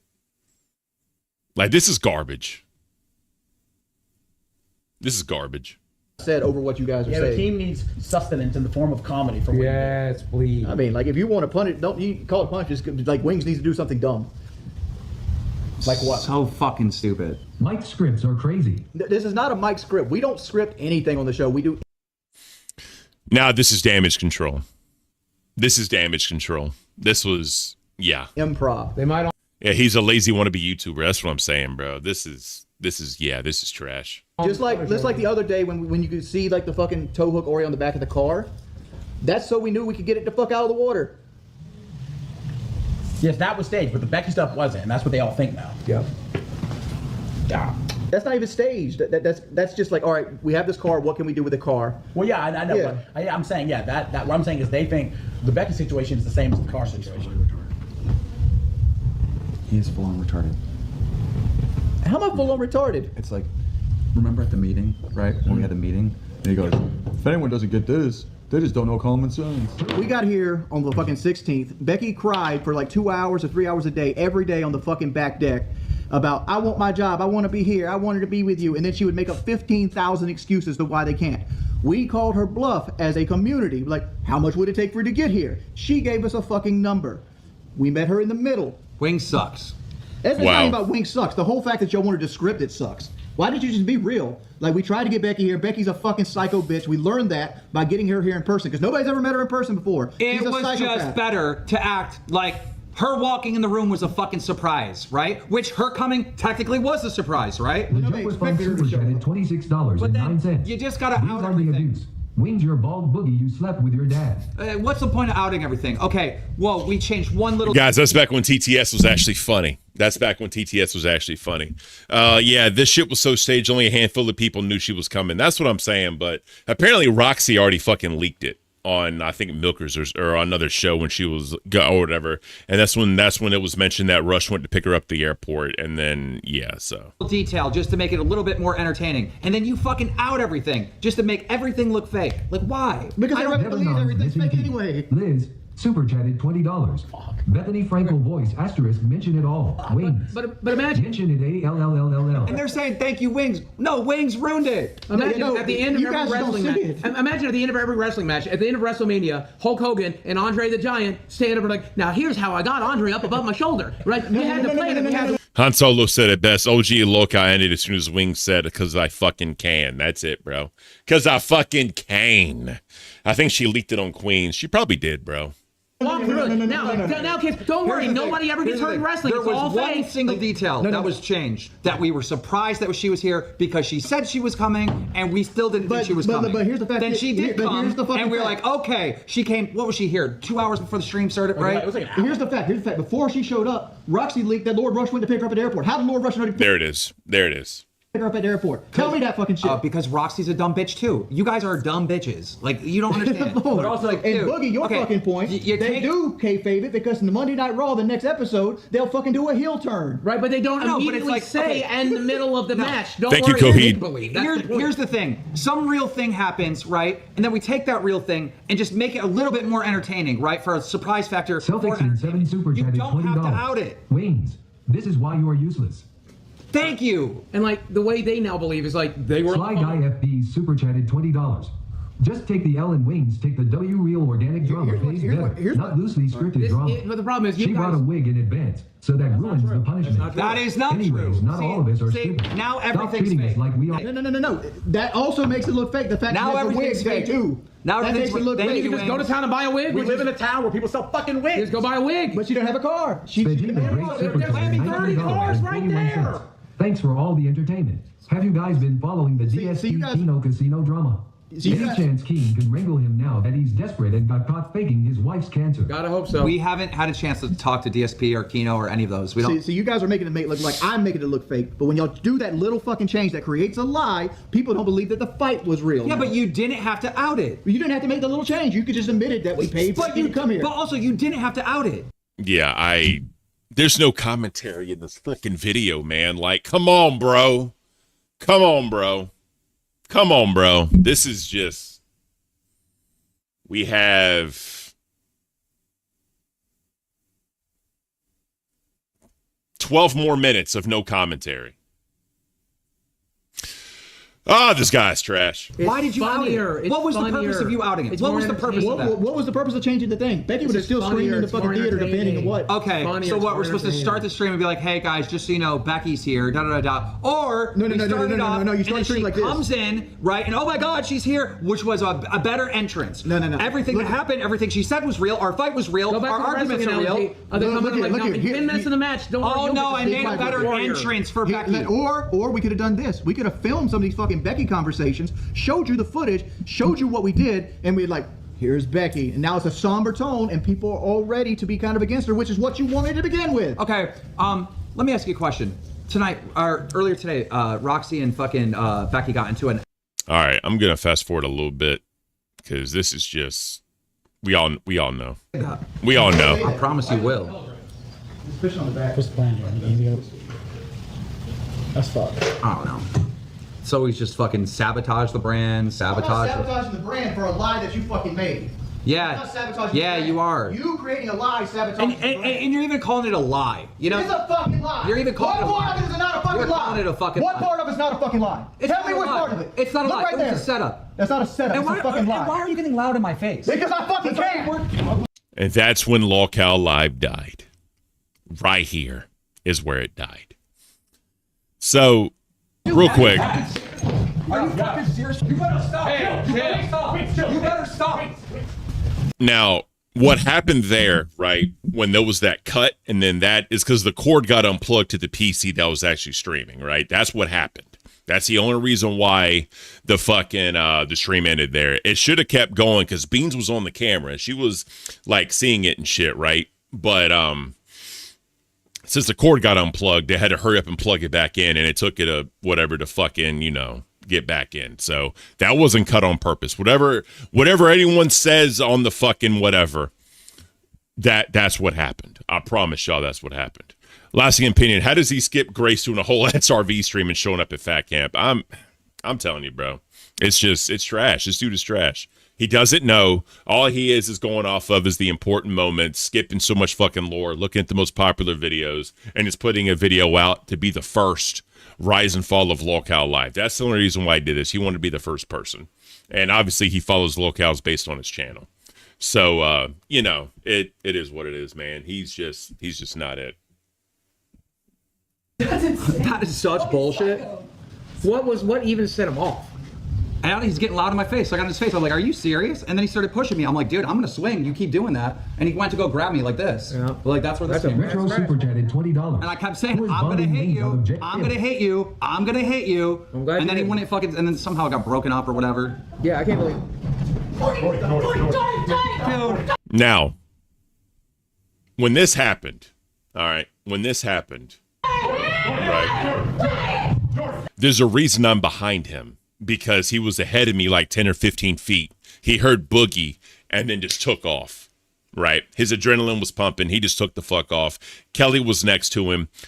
I wasn't paying attention. She screamed Jordy. I saw him barrel rushing. So I went up to like try to grab him, right? That's why I'm behind him. Because I didn't know that shit was going to fucking happen straight up. And then there was the table that was right here. Right? There was the table that was right here. And that's why when they went in there was no space. And that's why you see me step to the right. Because I couldn't go into that space where the table was. Because there was literally like no fucking room. And then we all know what happened. Hey, that's your fucking wife now. Go calm down. That's your wife, man. Go calm down. That's your wife you're hurting now. So let's go to the end. Let's see what he says to wrap up this travesty of a Rise and Fall video. He knows he fucked up. That right there was the start of the fall for Lolcow Live. It was a fall that came very quickly. As you could see, Wings of Redemption body slammed his wife onto a table. That was right after getting into a scuffle with his boss. All because Wings called the show out for being scripted. Law enforcement would show up to Fat Camp because of viewers reporting the violence. Wings and his wife Kelly were told to leave the event. The mood again felt like... Notice the cut between the clips. I think this guy ripped this clip from another channel. He probably did. Honestly, probably, if we're being honest, bro, probably Breaking Banquet. He probably grabbed this from Breaking Banquet. It had shifted. It had been building up from days prior, between Becky showing up, them not being allowed to eat enough, and the fact that you have multiple Lolcows in the same place at the same time. This event was not living up to the camping trip that had preceded it. This was also only a fraction of the donations that interrupted the show while this was going on. That was part of the reason Wings was getting upset. They wouldn't turn off donations for him to say. What if Wings pushed you instead of Kelly?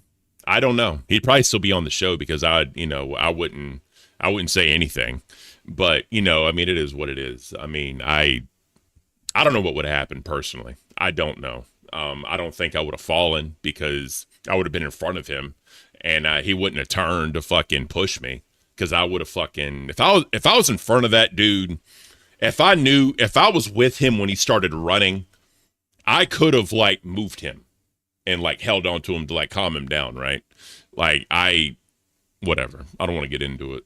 Hindsight's always 20/20, right? Say what he was trying to say. The grift was too important. Everything wrong with the show had come to a head. Thanks to his actions, Wings added another incident to the long list of things people can call him out about. It was the end of any entertainment value Lolcow Live had left. Not because Wings was gone, but because of the direction the show would choose to go from here. Again, one of the lesser-known hosts, Twiggy, had a ride from Wings to Fat Camp and had been filming during the ride. This video showed Wings grabbing his wife's arm in an aggressive manner. This was only adding to the bad look for the show. Wow. Yes, that's the Twiggy was riding with him. That was the Twiggy leak. Where's Boogie's bowl meltdown? Was Boogie's bowl meltdown? What are you talking about? What bowl meltdown? Do you think that's why Wings left this time? Because he see Lolcow Live's nothing more than e-begging now. Personally, I think Wings left because Keemstar quit the show. And he saw, because at the time, Bus was making a lot of money, right? Rastov, Scooter, and Tweet T, they just were. I don't understand the entertainment value. I don't know why people donate to Rastov and Scooter. I truly don't know, but that's not for me to determine. The crown snatcher, poached Stav, whatever. I mean, you could say that narrative is real or fake. That's up to y'all. He says it's fake. He's just a nice guy. It was just a hypothetical question. No, I know, bro. Like I said, I don't know what would have happened. Truly, I have no idea what would have happened. He probably would have never been fired, man on man and shit, right? But when he had the gumbo that one night and Keem wanted him to get another tattoo and he lost his shit, yes, that was real. When he wanted him to touch up his face, that was 100% real. That wasn't fake. That was real. He saw the writing on the wall. That's what I'm saying. Because Keem quit, they were trying to do other people. Wings is not the biggest Rastov fan because Rastov was the one that replaced him. He does not like Rastov, just to be flat out honest. So I think that also kind of dug him a little bit too. But yeah, and then when Boogie went on his vacation, Keem was gone, and it was just Wings trying to hold down the show. He didn't want to deal with it. He'd rather just stream on his own personal channel than come up with shit for 2 hours. That's flat out, to be honest. Plus, he's only making 25% of the money. He didn't want to do that shit, straight up. But at the end of the fight, Boogie all of a sudden throws some bowl and starts losing his mind. Yeah, that was real. That was 100% real. Once Fat Camp wrapped up, it was decided that Wings would be fired and no longer be a part of Lolcow Live. Another piece from the original trio was gone. Fat Camp fell short of expectations and Wings was gone. The views began to dwindle. People started to unsubscribe. The show was on a downward spiral. They attempted to shoehorn in hosts from other shows into the third spot for the main show. None of it worked. The audience was split with wanting Wings back and not wanting him to return. Either way, he said multiple times on his personal channel that he didn't want to go back. It was too much work for him and he was done with it. At least, that's what he said. The troll channels started to become more prevalent again in his lives. He was having more freakouts again, and overall was not as successful by himself, much like before Lolcow. Just like many people expected, he broke and decided to make a return. Along with his return came the return of the other original host, Tommy C. This is one of the reasons Wings cited for coming back. However, Tommy would... Yeah, so that's when I basically got fired from Cat. I didn't even show the whole fucking... Damn it, man. Damn it. I mean, it's just them talking. I mean, y'all hear it. He's just showing them talk. He's not really showing anything. But yeah, so that's when I got fired. And then Tommy C came back. Tommy C talked to Wings about coming back. So then, yeah, that happened. At some point, they were going to try to work out Tommy C going on live with Boogie and Wings to see if that was going to ever work. I guess we'll never find that out. But Tommy C was supposed to be thinking about going to live just to help out. I don't know whatever happened with that, but it is what it is. Not be coming back to the main show. He would be hosting one of the morning side shows because of the time zone he was in. Wings would only last a couple of months on the show. Some of what originally made Lolcow Live what it was seemed to be back. But Wings of Redemption Bean himself got into his feelings again. He quit for what seemed to be the final time. This time, leaving on good terms with the other hosts. Keemstar also left the show at this time to pursue improving other shows. This left just Boogie as the final original host. They have now turned to getting 2 people from sideshows that no one outside of the Lolcow universe knows. Boogie2988 is the only draw to the show anymore. And that's not a very big one considering he had a failing, dying show on his own. What's next for Lolcow Live? It seems like a mess of random people just making money for Keemstar. Will Boogie be gone next? The viewers are falling, the money is becoming less and less, and people are still unsubscribing. What had once seemed like a podcast set up for long-term growth and success fell just as fast as it rose.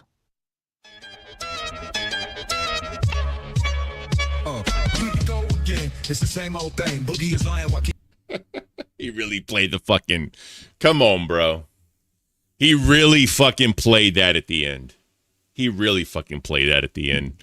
Come on, bro. All right, so we're going to finish this off with watching a clip channel called The Huggy Show. And he clipped this last episode. That was last night, I believe. And this is just it. He wouldn't know the rise if it uppercut him. That's it, bro. So this is last night's episode. Why do they always wait till Booster, you're on the thing?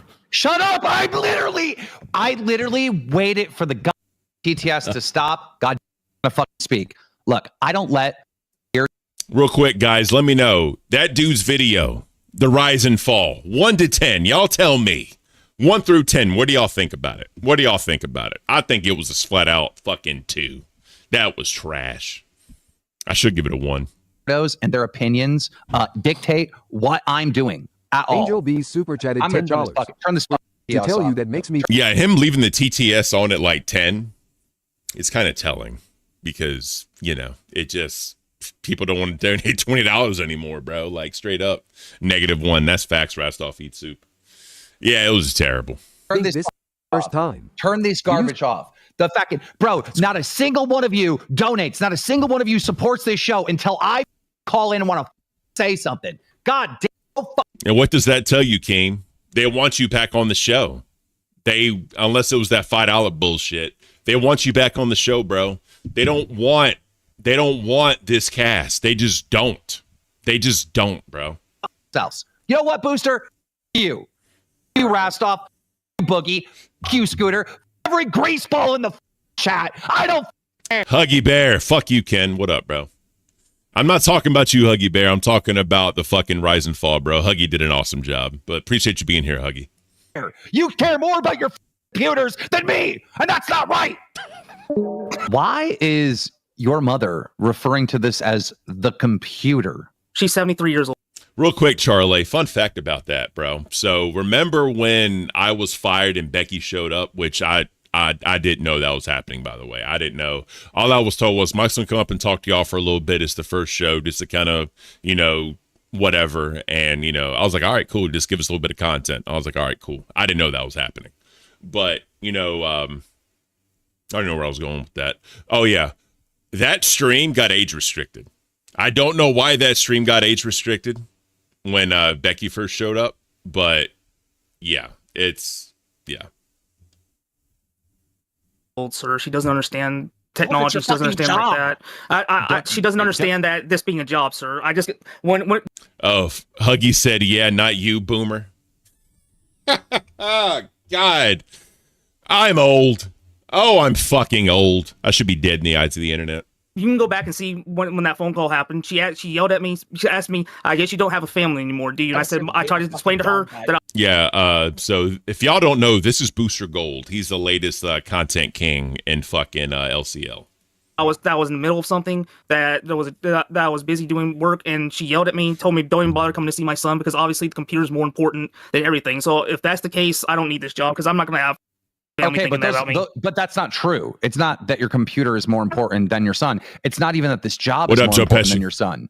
But the way it's framed is so insane because it's like, actually, you're working though. I mean, how would you feel, sir? How would you feel if someone if someone who was helping you with your life and was telling you that about you and your son when they're two the reasons you're trying to do a job? I mean, yes, well, I messed up. I fell Booster, asleep. You just asked me a question. Excuse me. You were chatted. Where are we at on the goal?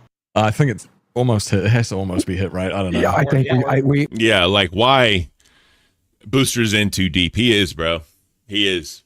And then they're gonna make a fucking goal for him to shave his head. I mean, okay. we have passed it. We are. He has about 45 minutes to make a decision. Yeah, and I quit. Fuck. This is how you intern Scooter. That's now he left the server. That was the biggest talent we've had. By the way, if y'all didn't know, he put up a black curtain because of roaches. So because Rastov kept on calling out his roaches, like, okay, like, all right, Bro, shut the f up, Keem. You want that guy to take my seat, bro? No, Take Boogie's No, seat. come out of here, dude. Everybody's seen. How will you treat him like a you, Scooter?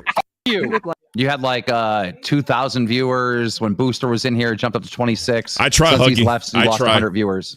What for real quick, guys in the chat? What is entertaining about Rastov and Scooter? Like, does someone tell me? I don't see it. I truly don't see it. Like, as people, I'm sure they're cool people. Like, I'm not gonna say nothing about that. But just as entertainers, right? Which I mean, I don't consider myself that much of an entertainer. I like telling the story, but I'm a narrator. That's what I see as myself. But I just don't see the entertainment value in these two motherfuckers.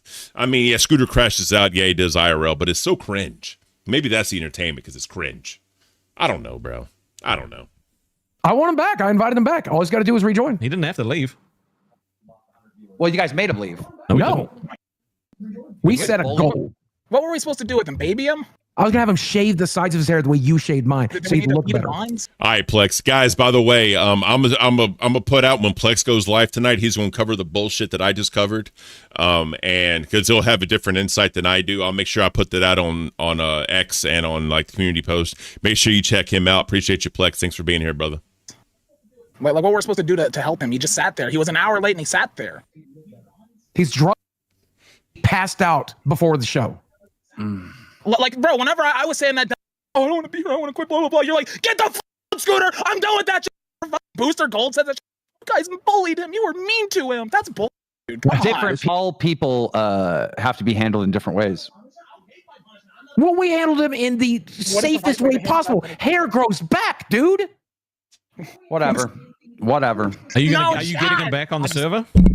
I just got to do everything, I guess. I got to do everything for this. Oh, I had to wake up Booster today. Like, you called and woke him up? You had to wake him up, bro? Nah, Why bro. do you think he was here? If you had to wake me up for a show, bro, the lashing I would get would be insane. Oh my God. By the way, I'm going to do something I never do. I'm going to do a goal. I never do this. All right. I never do this.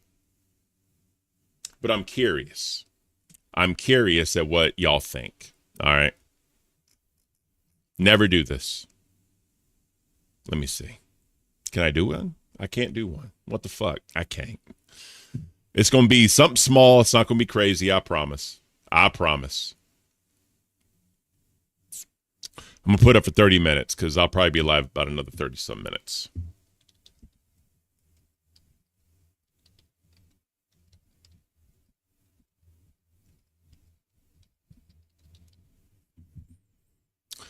Five yellows. All right. 5 yellows.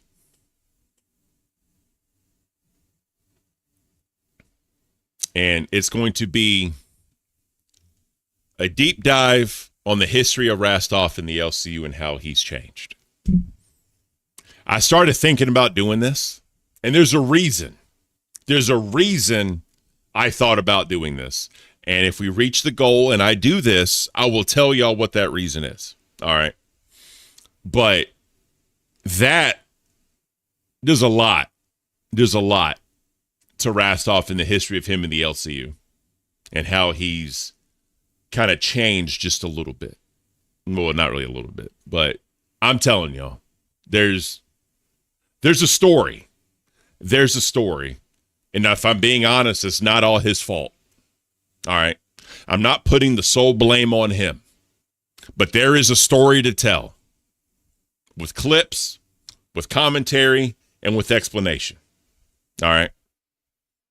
So I may put it out as a VOD if we hit it, but I don't scam, right? I don't scam, but just saying. Just saying. There's a story to tell, and it's not all his fault. Unfortunately, with a lot of deleted streams, I'm gonna have to kind of fill in the rest. But yeah, yellows are $10 or above. So if I get 5 of them, I'm gonna do this. But let's continue this video and how dog shit this is. You would rip me a new hole. You might straight up fire me again. I can't give him a lash-in because you scared him away. He was here for a whole 3 minutes, bro. You get scared away by me. What does that say about him, Keem? Call him and invite him back. Let's give him a good haircut. It look good. I can't. He won't pick up the phone. Like, what were we supposed to do with him? Can you explain that? Since there's a certain way to handle somebody like Booster Gold. I don't know. Ask him what his favorite movie is. We know that.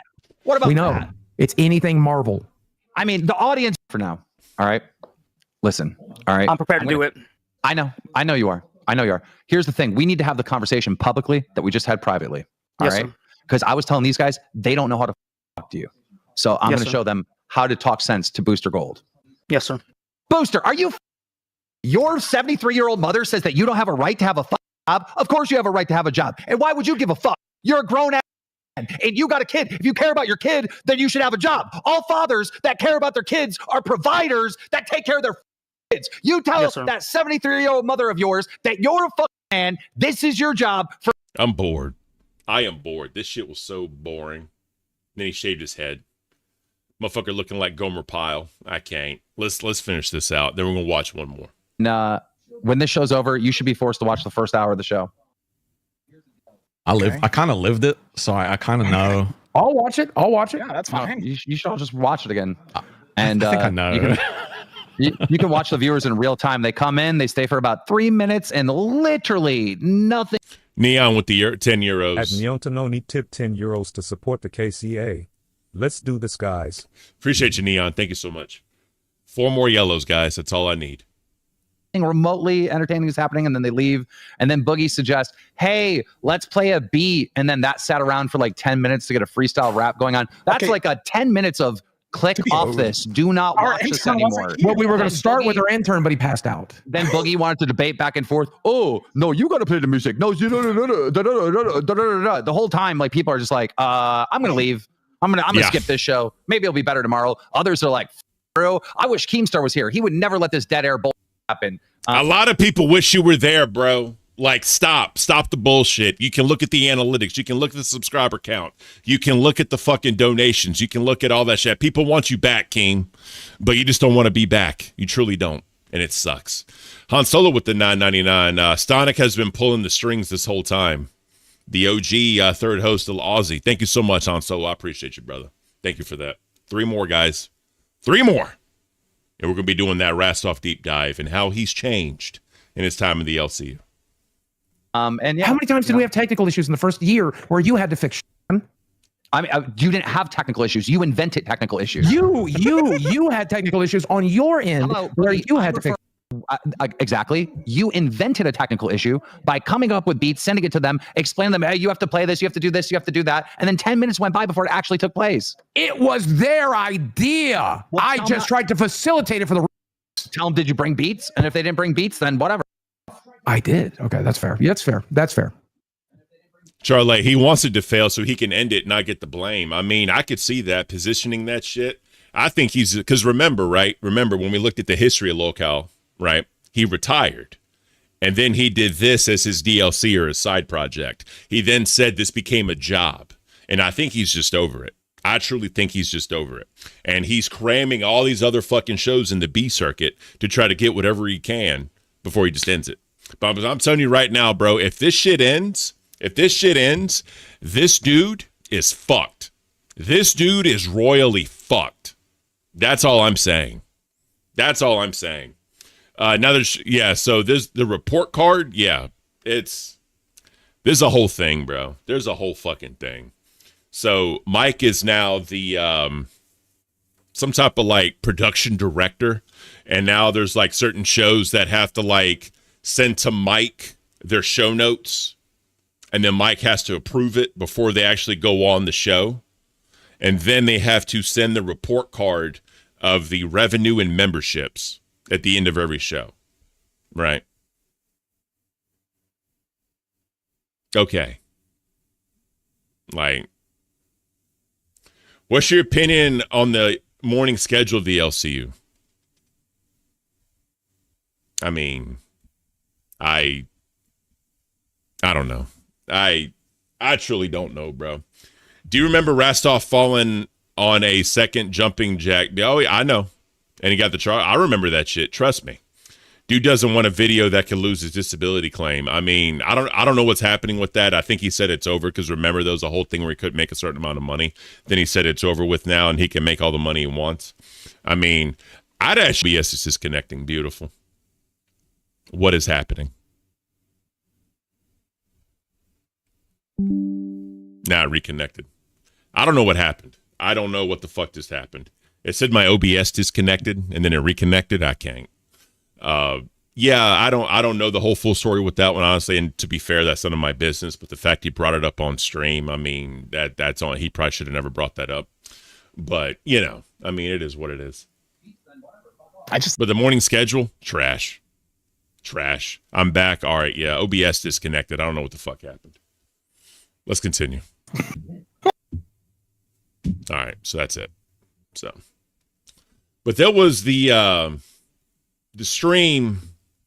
Ozzy Cobb did a video. I'm gonna show some love to Ozzy Cobb.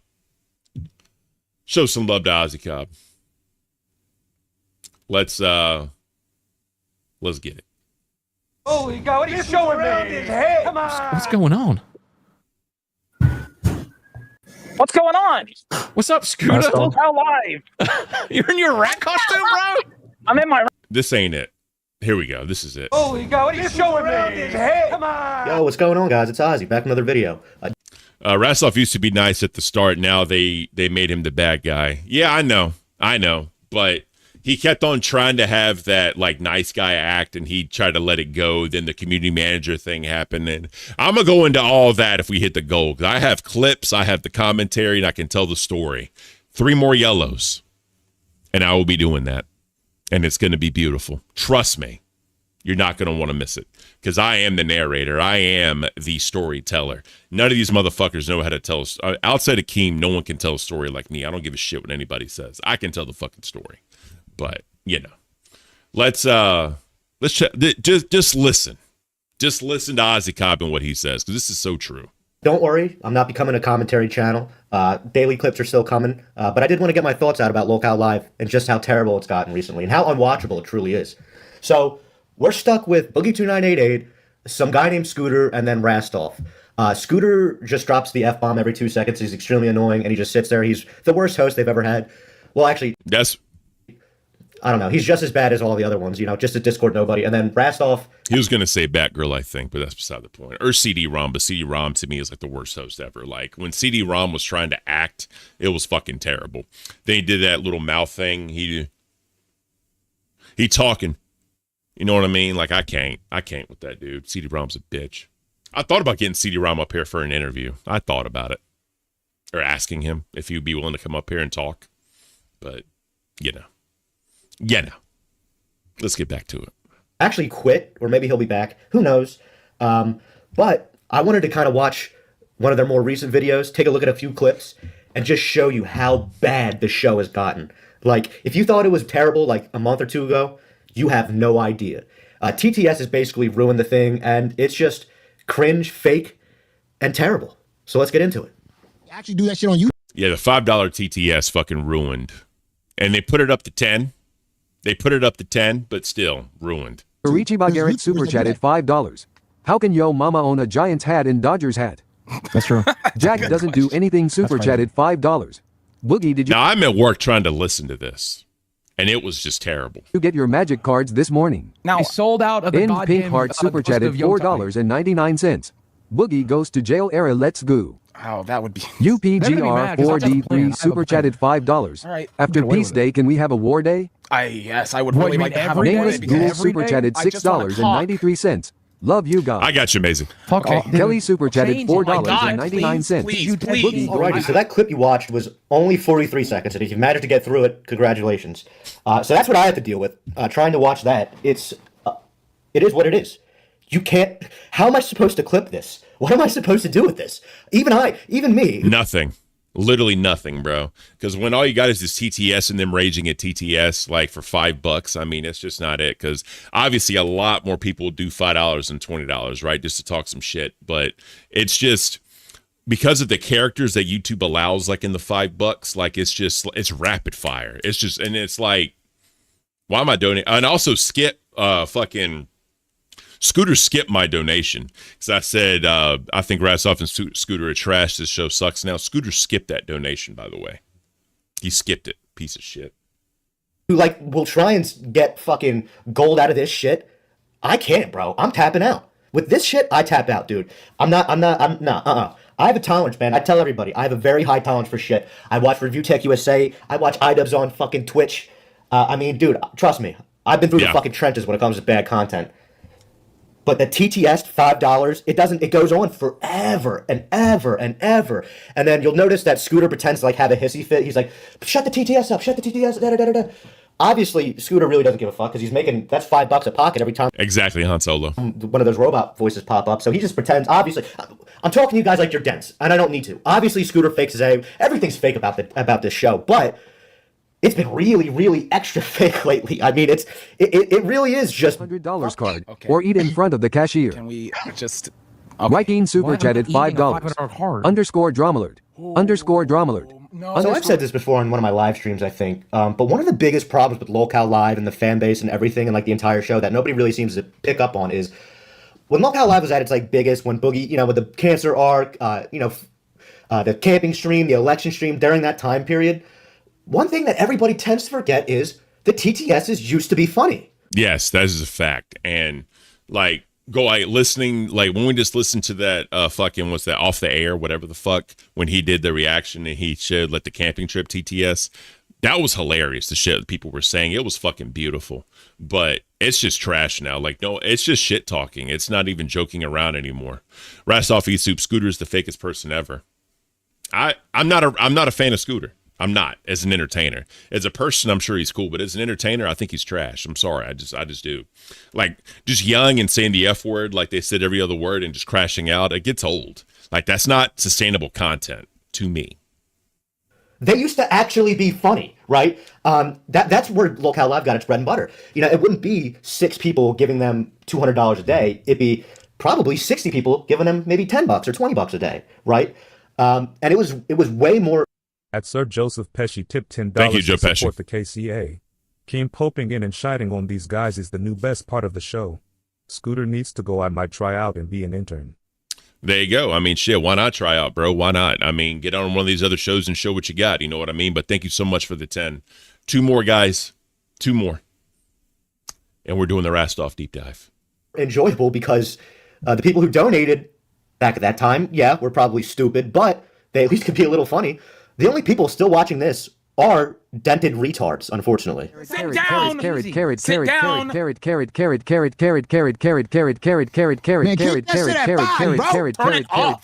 yeah, try listening. And obviously, Yo Mama wants the fucking chaos. But yeah, the carrot shit, like, come on, bro. To that for 2 hours. Good luck. Like I said, unwatchable. Absolutely unwatchable. And I mean, if you think that's, I don't know what to tell you. If you think that's funny, Godspeed. Good luck. I pray for you. Oh, of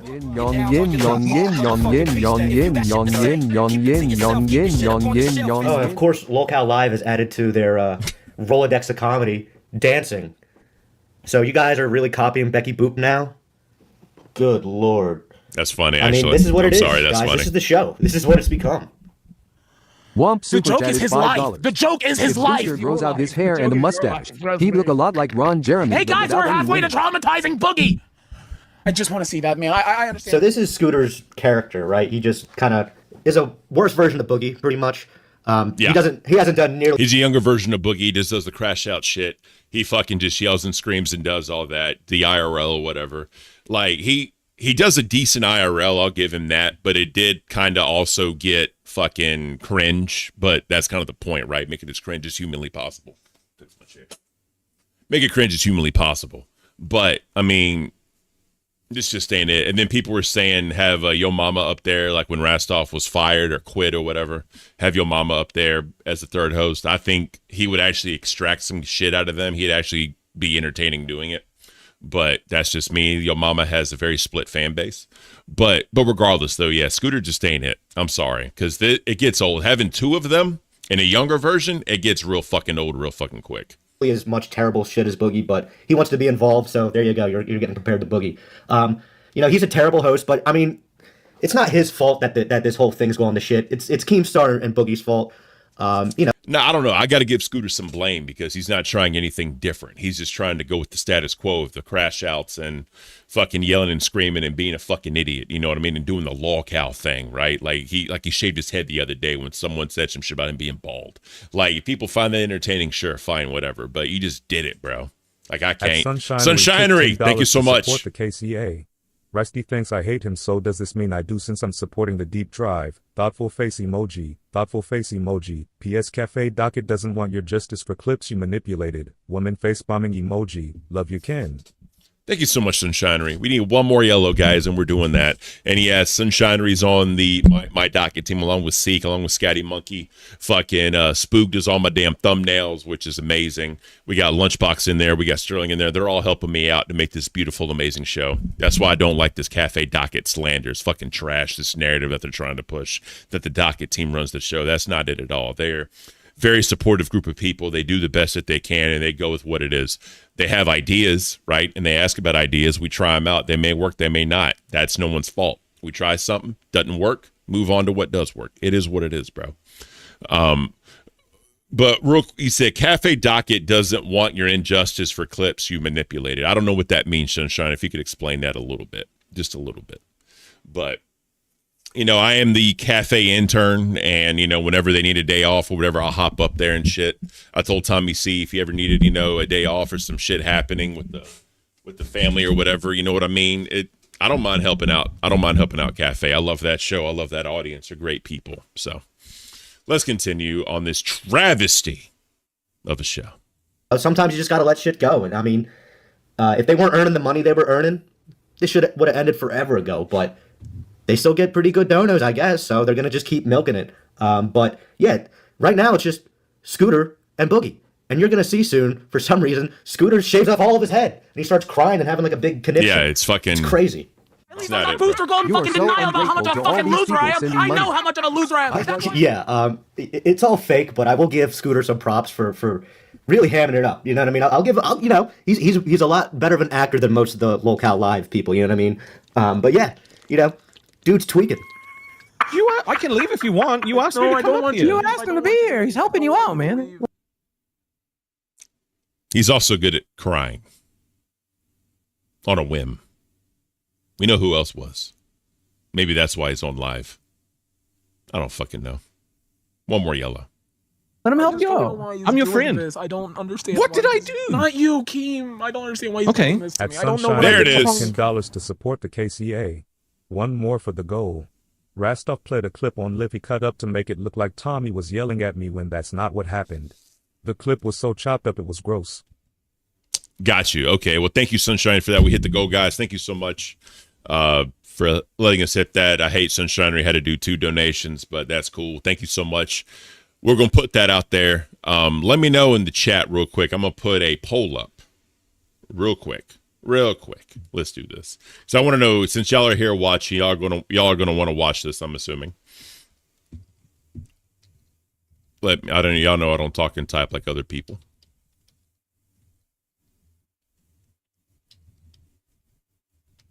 I'm almost done.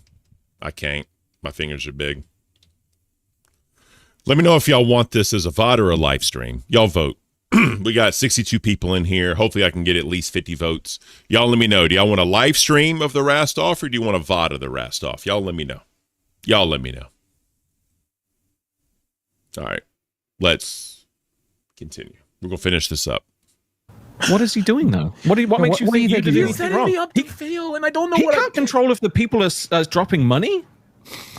It's the fact he could have changed the TTS. I asked fucking 10 minutes into the show. I sent him a text. He just changed it to 10. And I said change it. And I wanted to do a show so we could at least try to have one decent show. He's not setting you up to fail. Yes, He's setting you up to be hated. Yeah, so the crash out over Keem, whatever, you know what I mean? This better not be a fluff piece to try to make the 3-headed monster look good. It's not. It's not. I promise you it's not. Y'all want a little sneak peek? Let me give you a little sneak peek. Give you a little sneak peek. Give y'all just a little bit of a sneak peek. Let me pull this up.